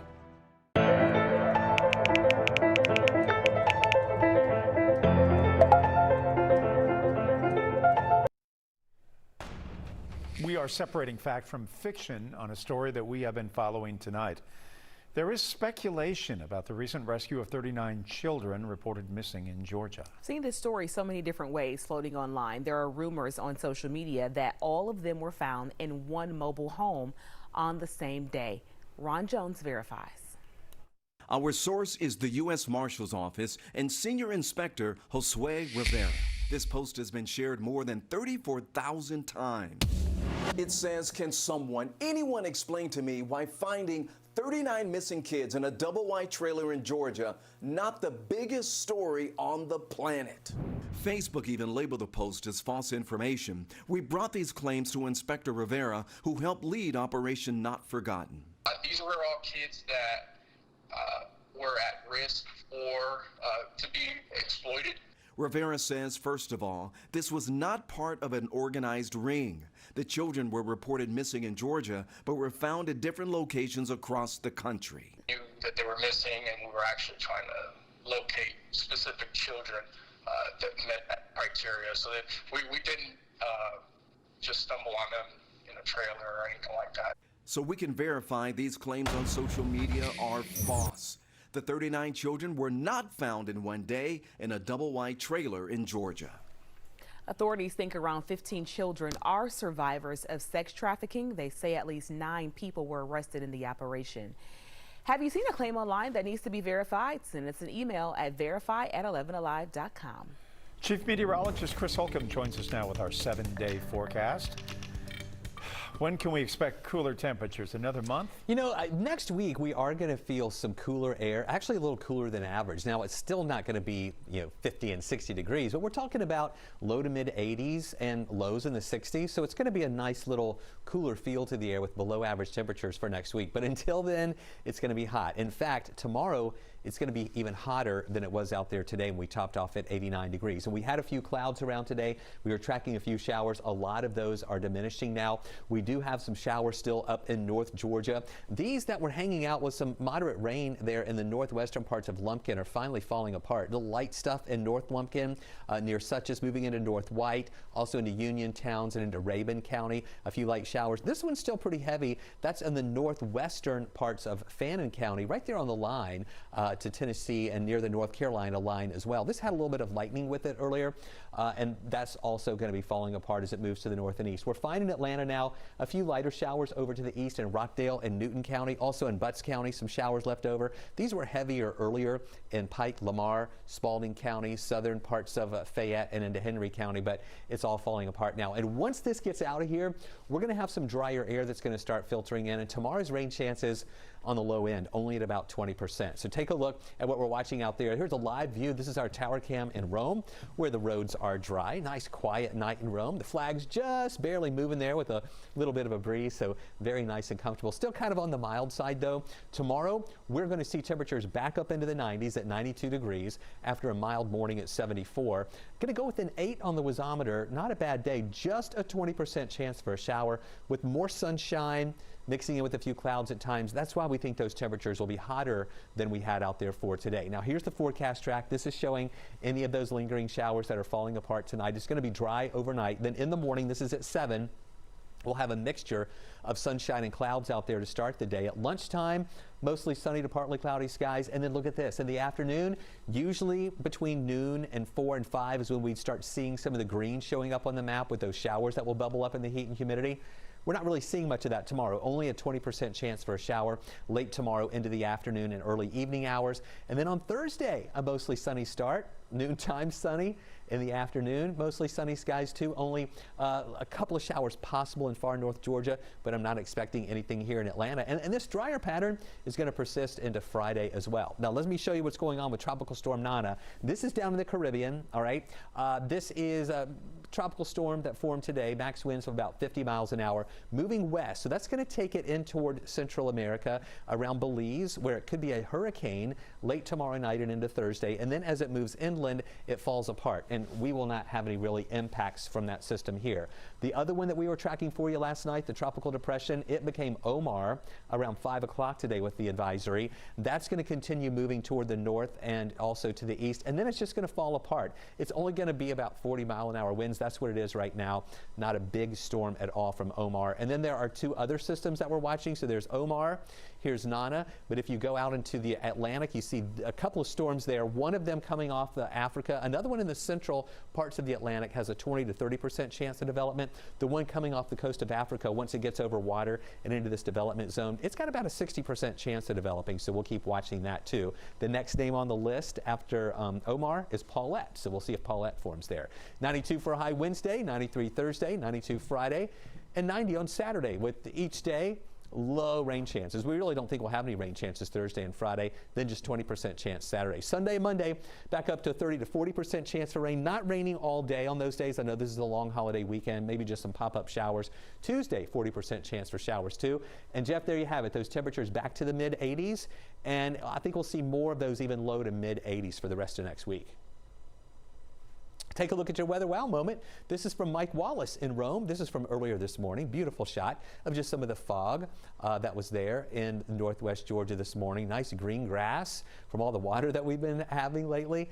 A good rainwater is always awesome for your flowers and grass and bushes. Hey, take a look if you want to be a part of our 11Alive Community Storm Trackers. That's where we get a lot of our weather wow moments. Just search 11Alive Storm Trackers on Facebook. Ask to become a member of that group, and you can be a part of this exclusive local weather community. These nurses work through the night to care for 19 newborn babies during a Category 4 hurricane. How they held strong as the storm battered their hospital.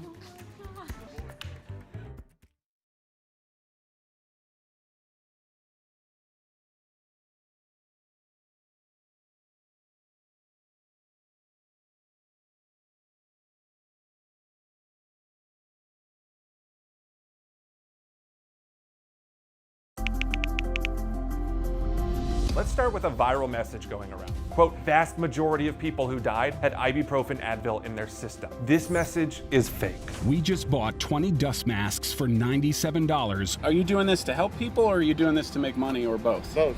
Take this email sent to the Verify team. Is it safe to have your house cleaned by outside workers? The best practice is to limit guests to emergencies only.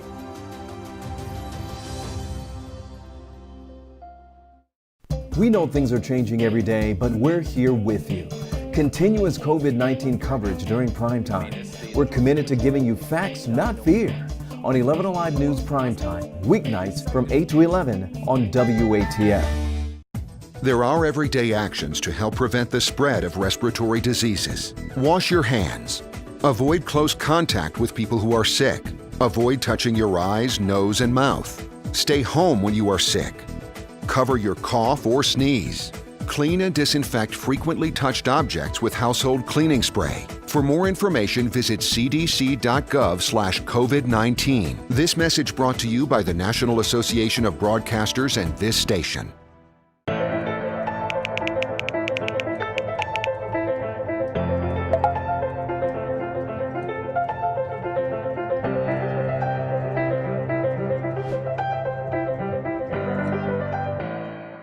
Today at noon on 11Alive. We are seeing that lack of smell or altered taste can be a symptom. We answer your coronavirus-related medical questions. Because 11Alive is where Atlanta speaks.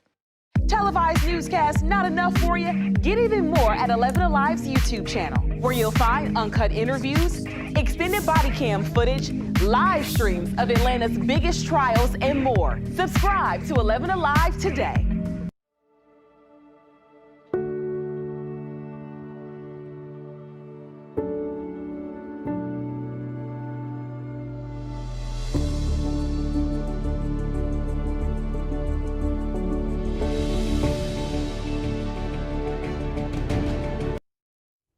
19 tiny newborns will have quite the story to tell one day. They survived Hurricane Laura, all thanks to a team of heroic nurses who stayed behind to care for them, all while the Category 4 storm raged right outside. NBC's Morgan Chesky has today's Hero Central.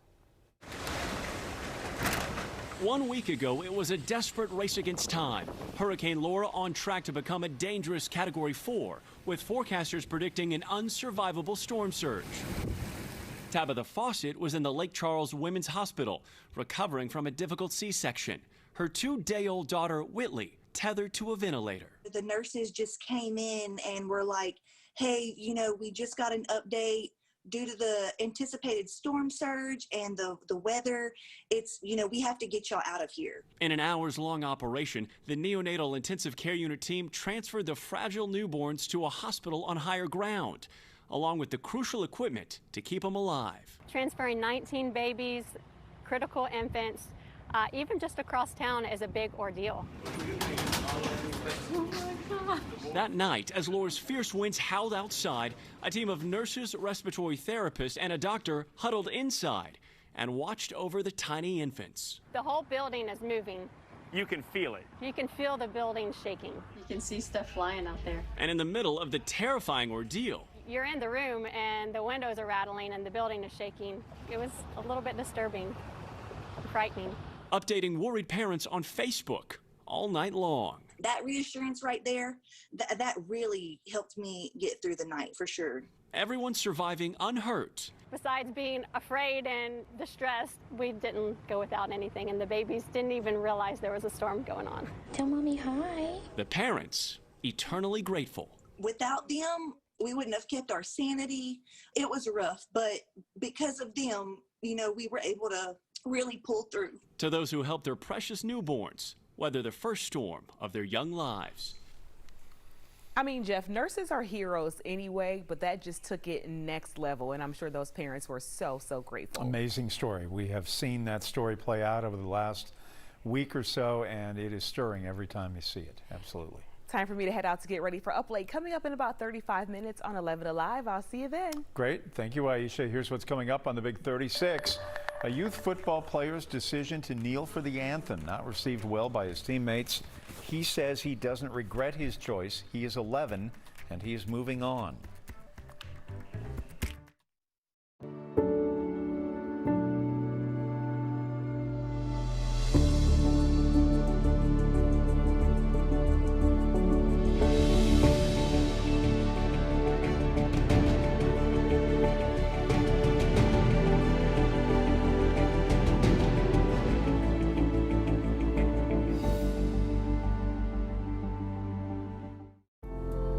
In times of great uncertainty, some things become more clear. The things we take for granted, the people we depend on daily. Here at 11Alive, we'd like to say thank you. First responders, medical staff, sanitation workers, truck drivers, postal workers, and every brave Georgian doing their part to make a difference. We see you, we hear you, and we appreciate all that you do. Let's start with a viral message going around. Quote, vast majority of people who died had ibuprofen Advil in their system. This message is fake. We just bought 20 dust masks for $97. Are you doing this to help people or are you doing this to make money or both? Both. Take this email sent to the Verify team. Is it safe to have your house cleaned by outside workers? The best practice is to limit guests to emergencies only.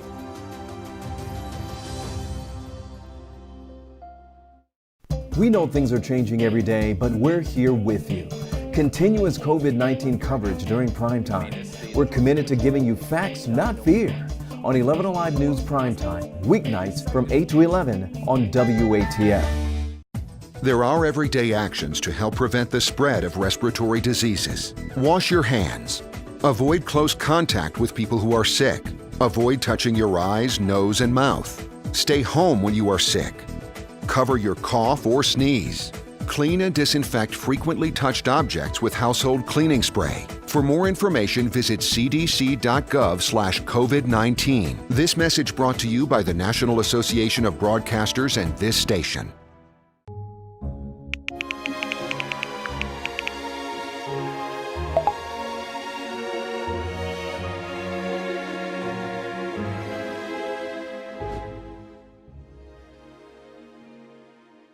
Today at noon on 11Alive. We are seeing that lack of smell or altered taste can be a symptom. We answer your coronavirus-related medical questions. Because 11Alive is where Atlanta speaks. Televised newscasts not enough for you? Get even more at 11Alive's YouTube channel, where you'll find uncut interviews, extended body cam footage, live streams of Atlanta's biggest trials, and more. Subscribe to 11Alive today.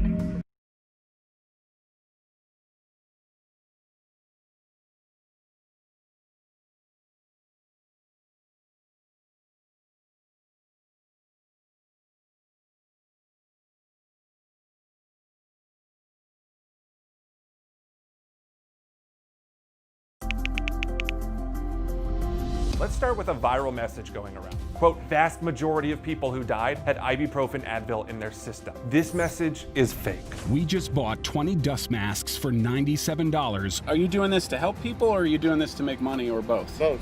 Take this email sent to the Verify team. Is it safe to have your house cleaned by outside? An 11-year-old who plays football says his decision to kneel during the national anthem was sparked by a feeling inside that he had to speak up. 11-year-old Elijah was trying to figure out how to make an impact, how to make his voice heard as thousands protest racial injustice. He hoped his team would support his decision, but his family says that was not the case. Here's Naima Abdullahi, who spoke with them about why he decided to move on.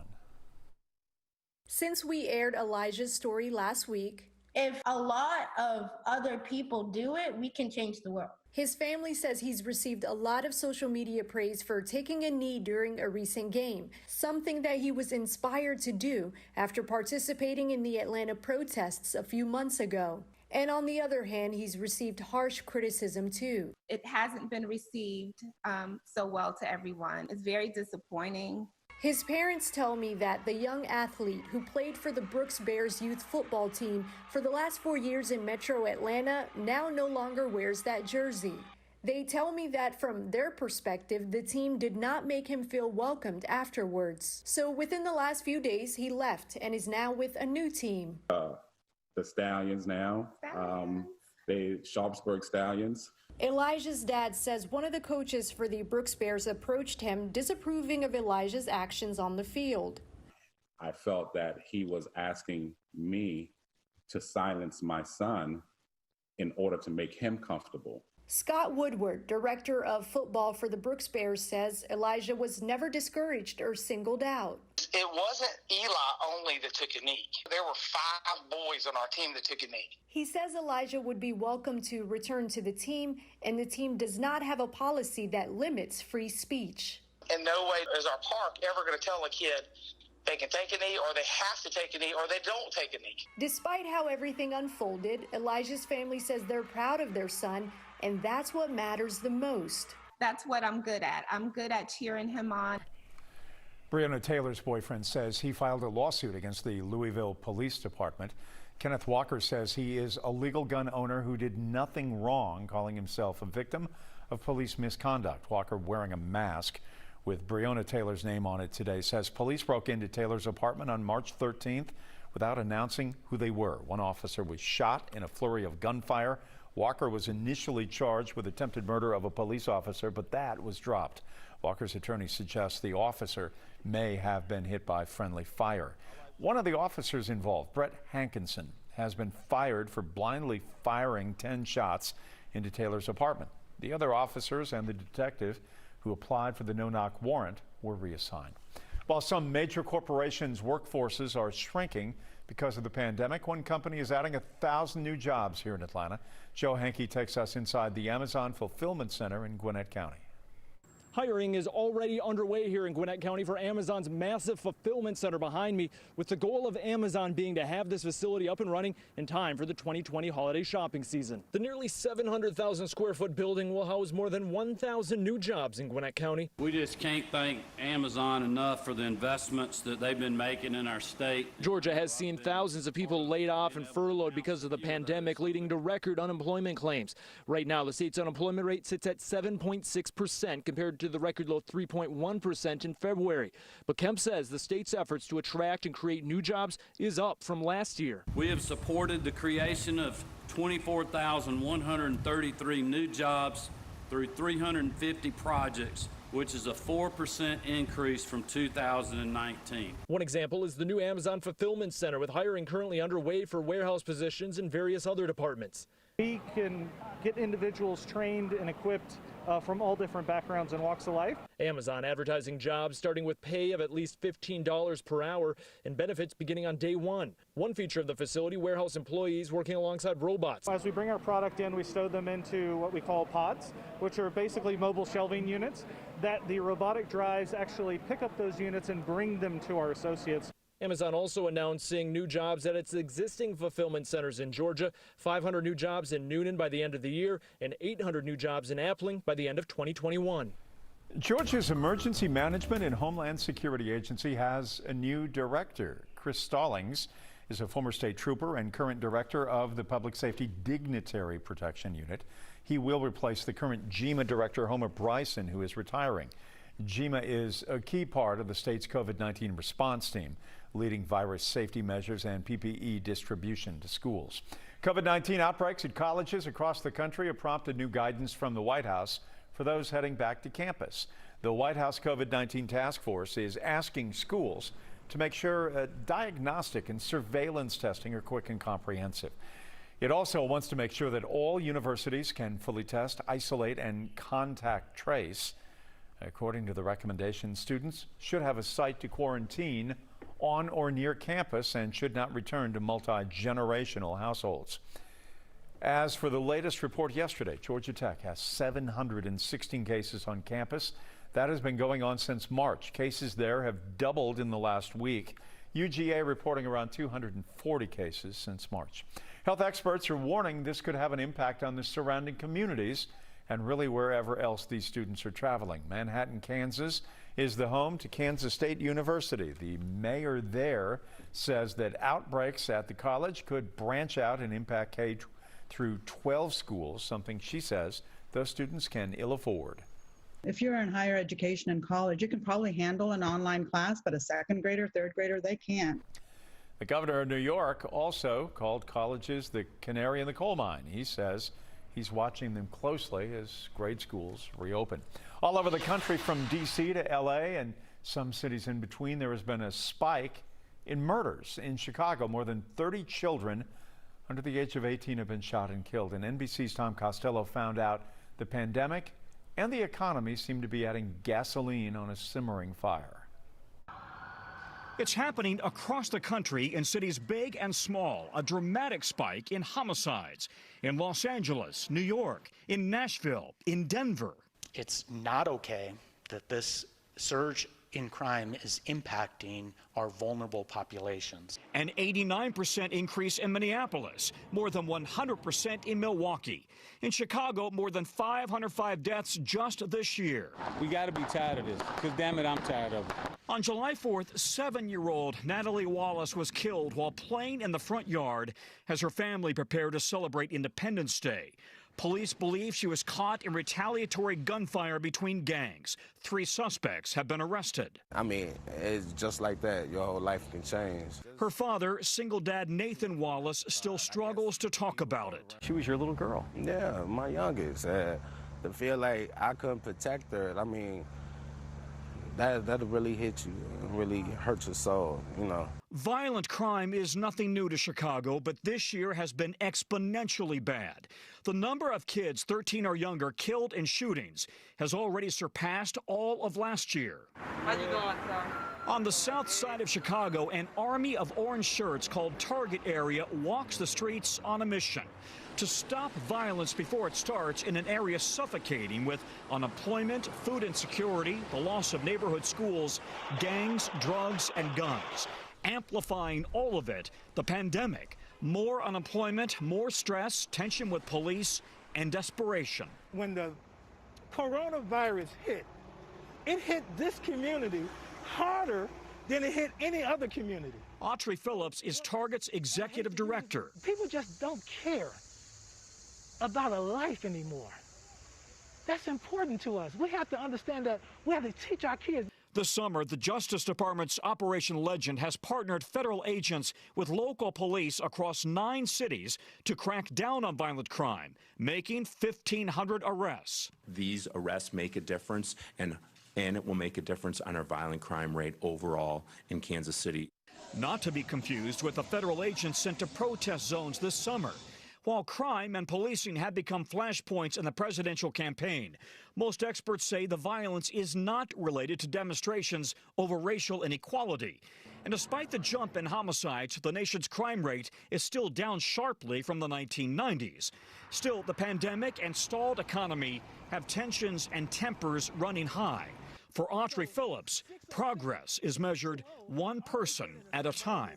If one of us just help one person from getting shot, if one of us just help one person from getting killed, if one of us just help one person to get back in school, to get off drugs, to get into an anger management program, to get an ID. Today marks the first day of the president's payroll tax deferral, and the president approved the measure last month. It is one of 4 executive orders he signed when talks of a second stimulus in Congress began to crumble. But the obvious question is, what does that mean for you? For those who qualify, it could mean more in your pockets, but temporarily. To qualify, you must make less than $4,000 biweekly, and not all employers are participating. The deferral delays your portion of the Social Security tax, about 6.2% of your gross pay, but you will have to pay the money back if your employer decides to participate. Financial experts advise that you save the money. Treasury Secretary Steven Mnuchin testified at a House hearing today, focusing on the Trump administration's response to coronavirus.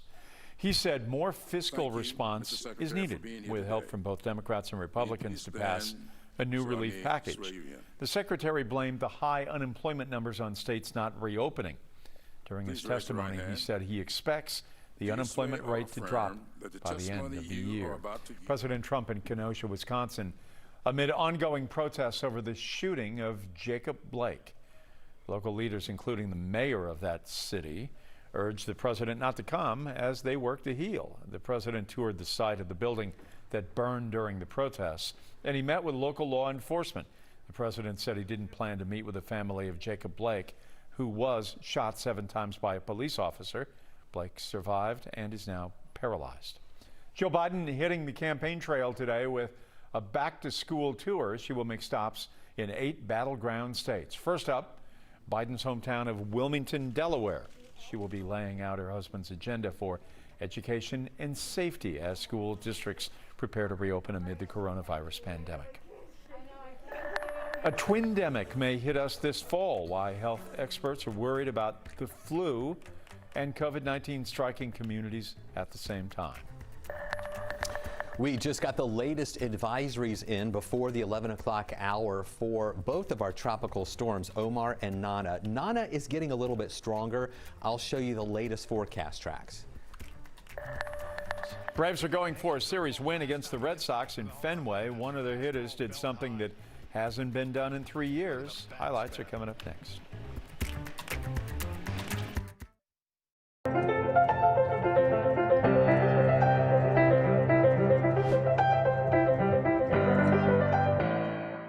Today at noon on 11Alive. We are seeing that lack of smell or altered taste can be a symptom. We answer your coronavirus-related medical questions. Because 11Alive is where Atlanta speaks. Televised newscasts not enough for you? Get even more at 11Alive's YouTube channel, where you'll find uncut interviews, extended body cam footage, live streams of Atlanta's biggest trials, and more. Subscribe to 11Alive today.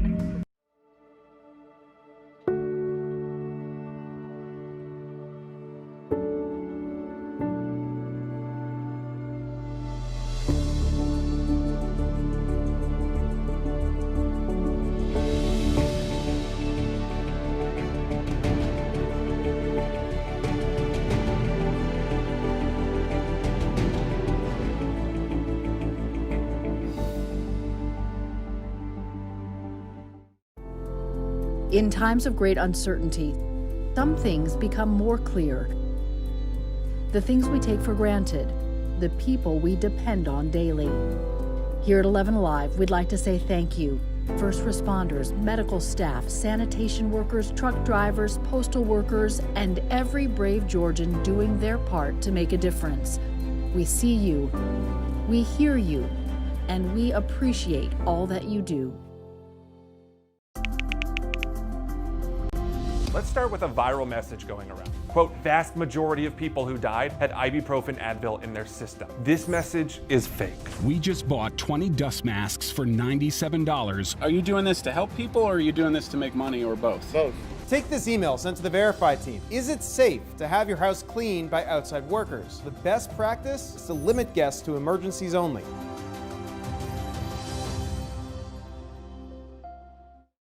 We know things are changing every day, but we're here with you.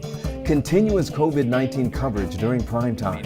We're committed to giving you facts, not fear. On 11Alive News Primetime, weeknights from 8 to 11 on WATF. There are everyday actions to help prevent the spread of respiratory diseases. Wash your hands. Avoid close contact with people who are sick. Avoid touching your eyes, nose, and mouth. Stay home when you are sick. Cover your cough or sneeze. Clean and disinfect frequently touched objects with household cleaning spray. For more information, visit cdc.gov/COVID-19. This message brought to you by the National Association of Broadcasters and this station.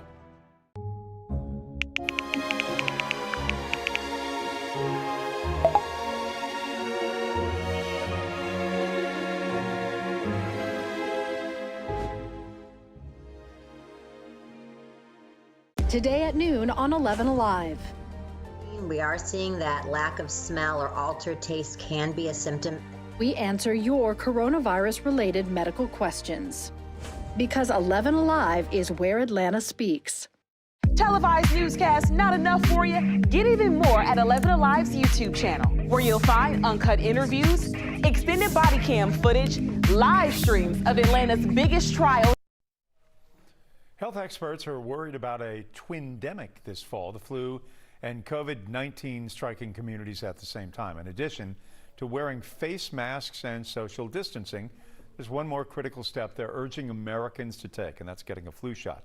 Sarah Dolph explains why experts say it is so important this year.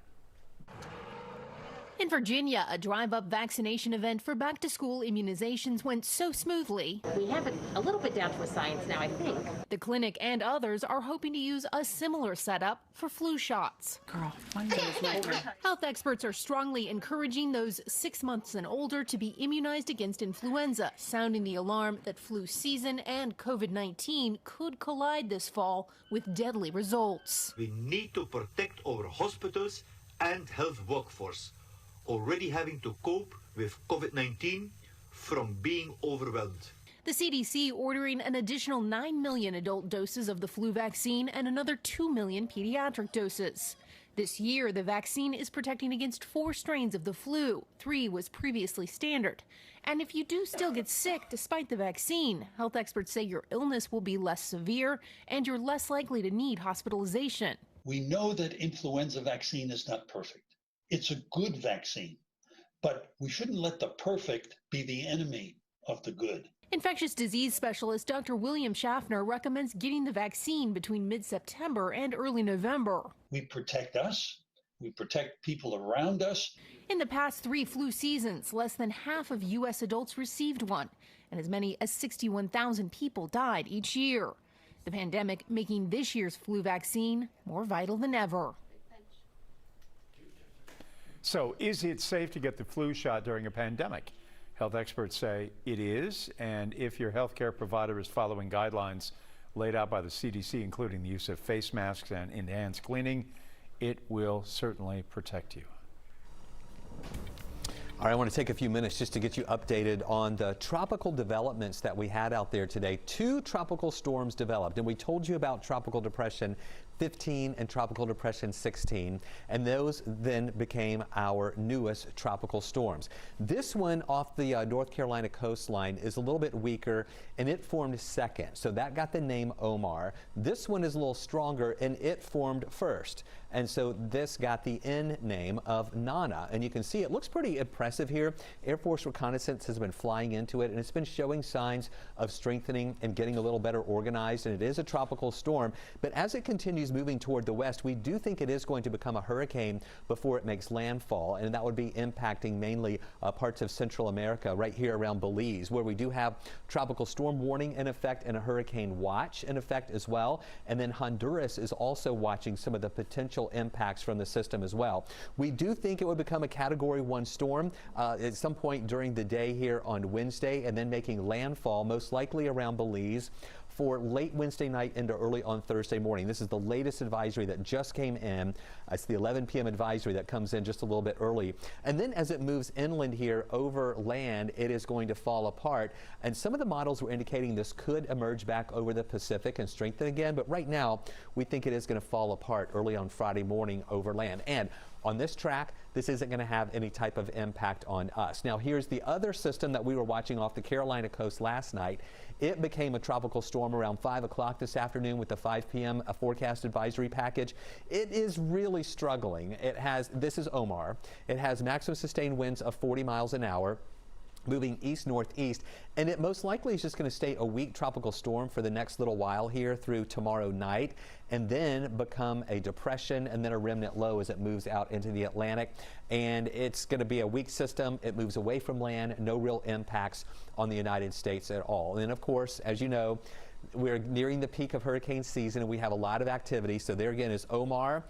There's Nana. We have another 2 additional systems that we're watching. I want to focus on this one first in the central Atlantic. It has about a 20 to 30% chance of development over the next 5 days. We'll keep an eye on that. There's another one coming off the coast of Africa.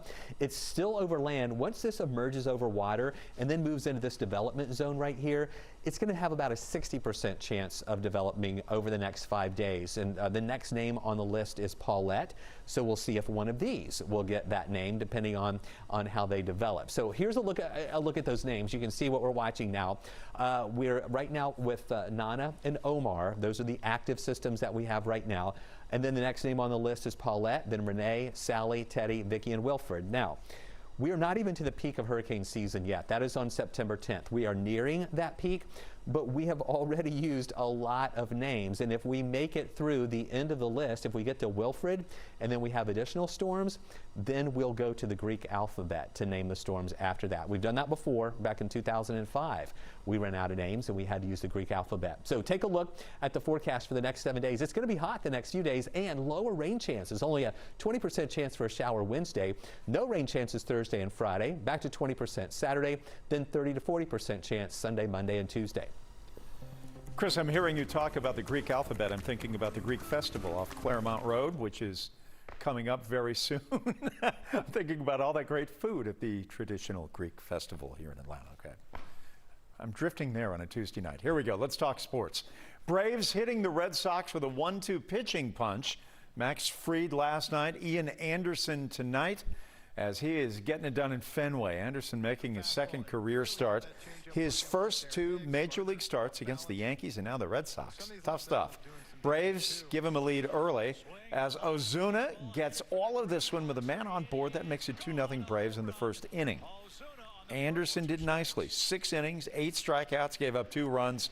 Another fine start. Ozuna, though, did it again in the 7th and then in the 8th. A 3-home run game in Fenway. Man, oh man, first Braves player to do that since Matt Kemp in 2017. And right now the Braves are up and they win it. 10-3 is the final. They go for the series sweep tomorrow. College football getting closer. President Trump now involved. He spoke with the commissioner of the Big Ten today, urging the conference to start playing as soon as possible. The Big Ten right now plans to play football in the spring. Georgia Tech, meanwhile, will be one of the first state schools to open the season. They play Florida State in 11 days on national television. Jeff Collins, always positive, feeling good about the Jackets so far.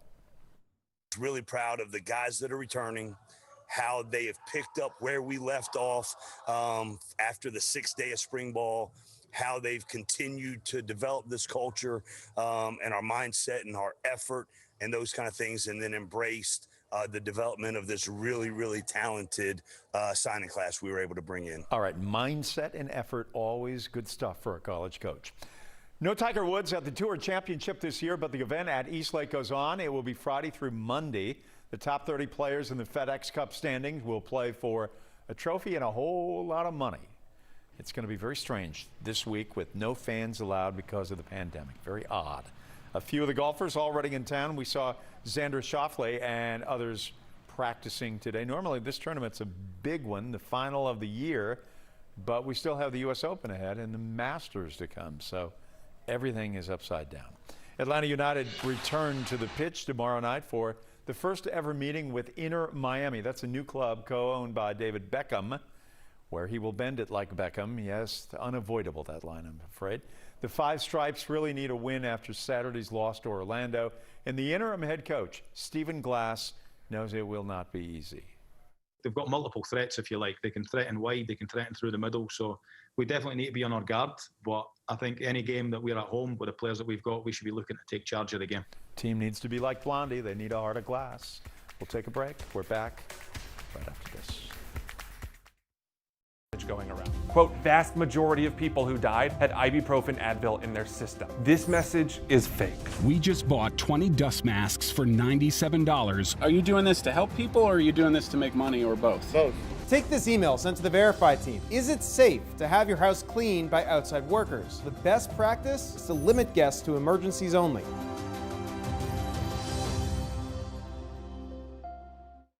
We know things are changing every day, but we're here with you. Continuous COVID-19 coverage during primetime. We're committed to giving you facts, not fear. On 11Alive News Primetime, weeknights from 8 to 11 on WATF. There are everyday actions to help prevent the spread of respiratory diseases. Wash your hands. Avoid close contact with people who are sick. Avoid touching your eyes, nose, and mouth. Stay home when you are sick. Cover your cough or sneeze.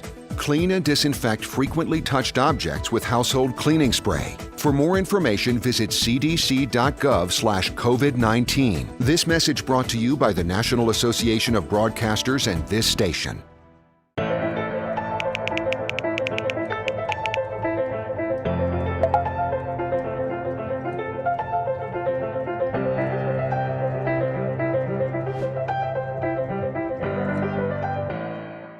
Today at noon on 11Alive. We are seeing that lack of smell or altered taste can be a symptom. We answer your coronavirus-related medical questions. Because 11Alive is where Atlanta speaks. Televised newscasts not enough for you? Get even more at 11Alive's YouTube channel, where you'll find uncut interviews, extended body cam footage, live streams of Atlanta's biggest trials, and more. Subscribe to 11Alive today.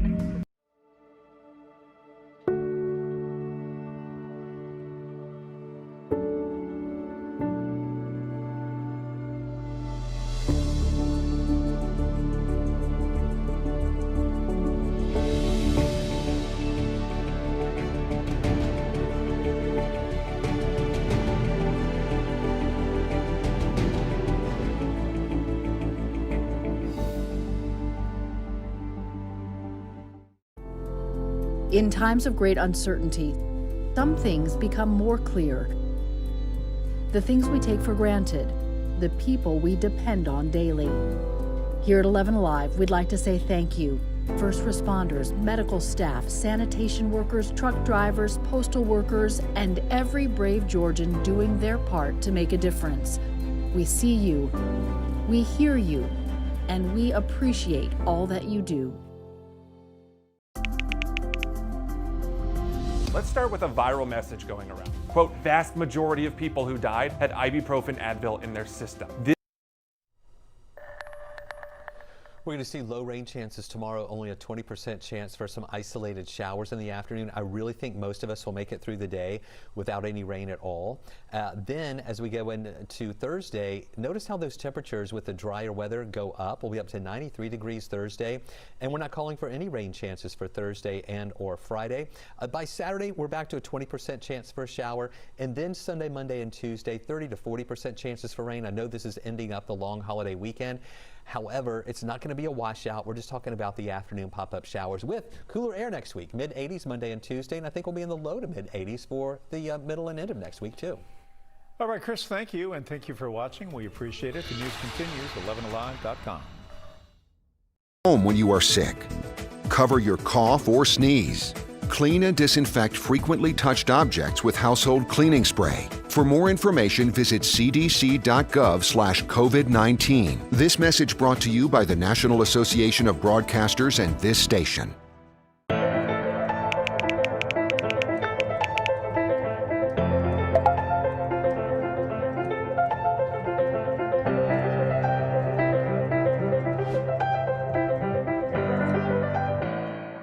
Today at noon on 11Alive. We are seeing that lack of smell or altered taste can be a symptom. We answer your coronavirus-related medical questions. Because 11Alive is where Atlanta speaks. Televised newscasts not enough for you? Get even more at 11Alive's YouTube channel, where you'll find uncut interviews, extended body cam footage, live streams of Atlanta's biggest trials, and more. Subscribe to 11Alive today.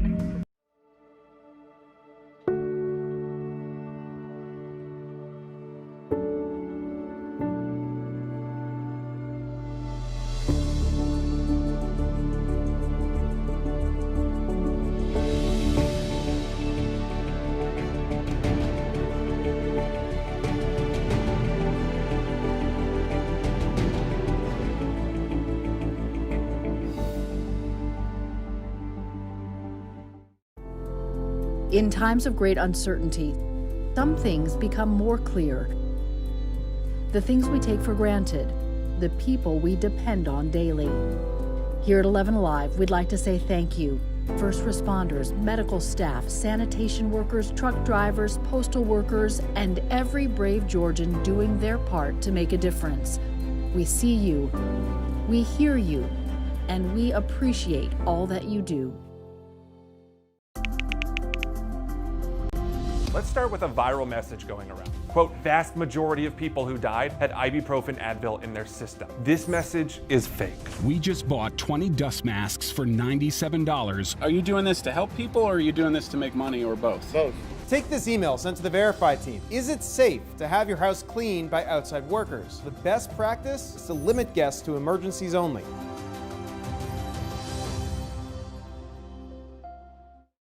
We know things are changing every day, but we're here with you. Continuous COVID-19 coverage during primetime. We're committed to giving you facts, not fear. On 11Alive News Primetime, weeknights from 8 to 11 on WATF. There are everyday actions to help prevent the spread of respiratory diseases. Wash your hands. Avoid close contact with people who are sick. Avoid touching your eyes, nose, and mouth. Stay home when you are sick. Cover your cough or sneeze. Clean and disinfect frequently touched objects with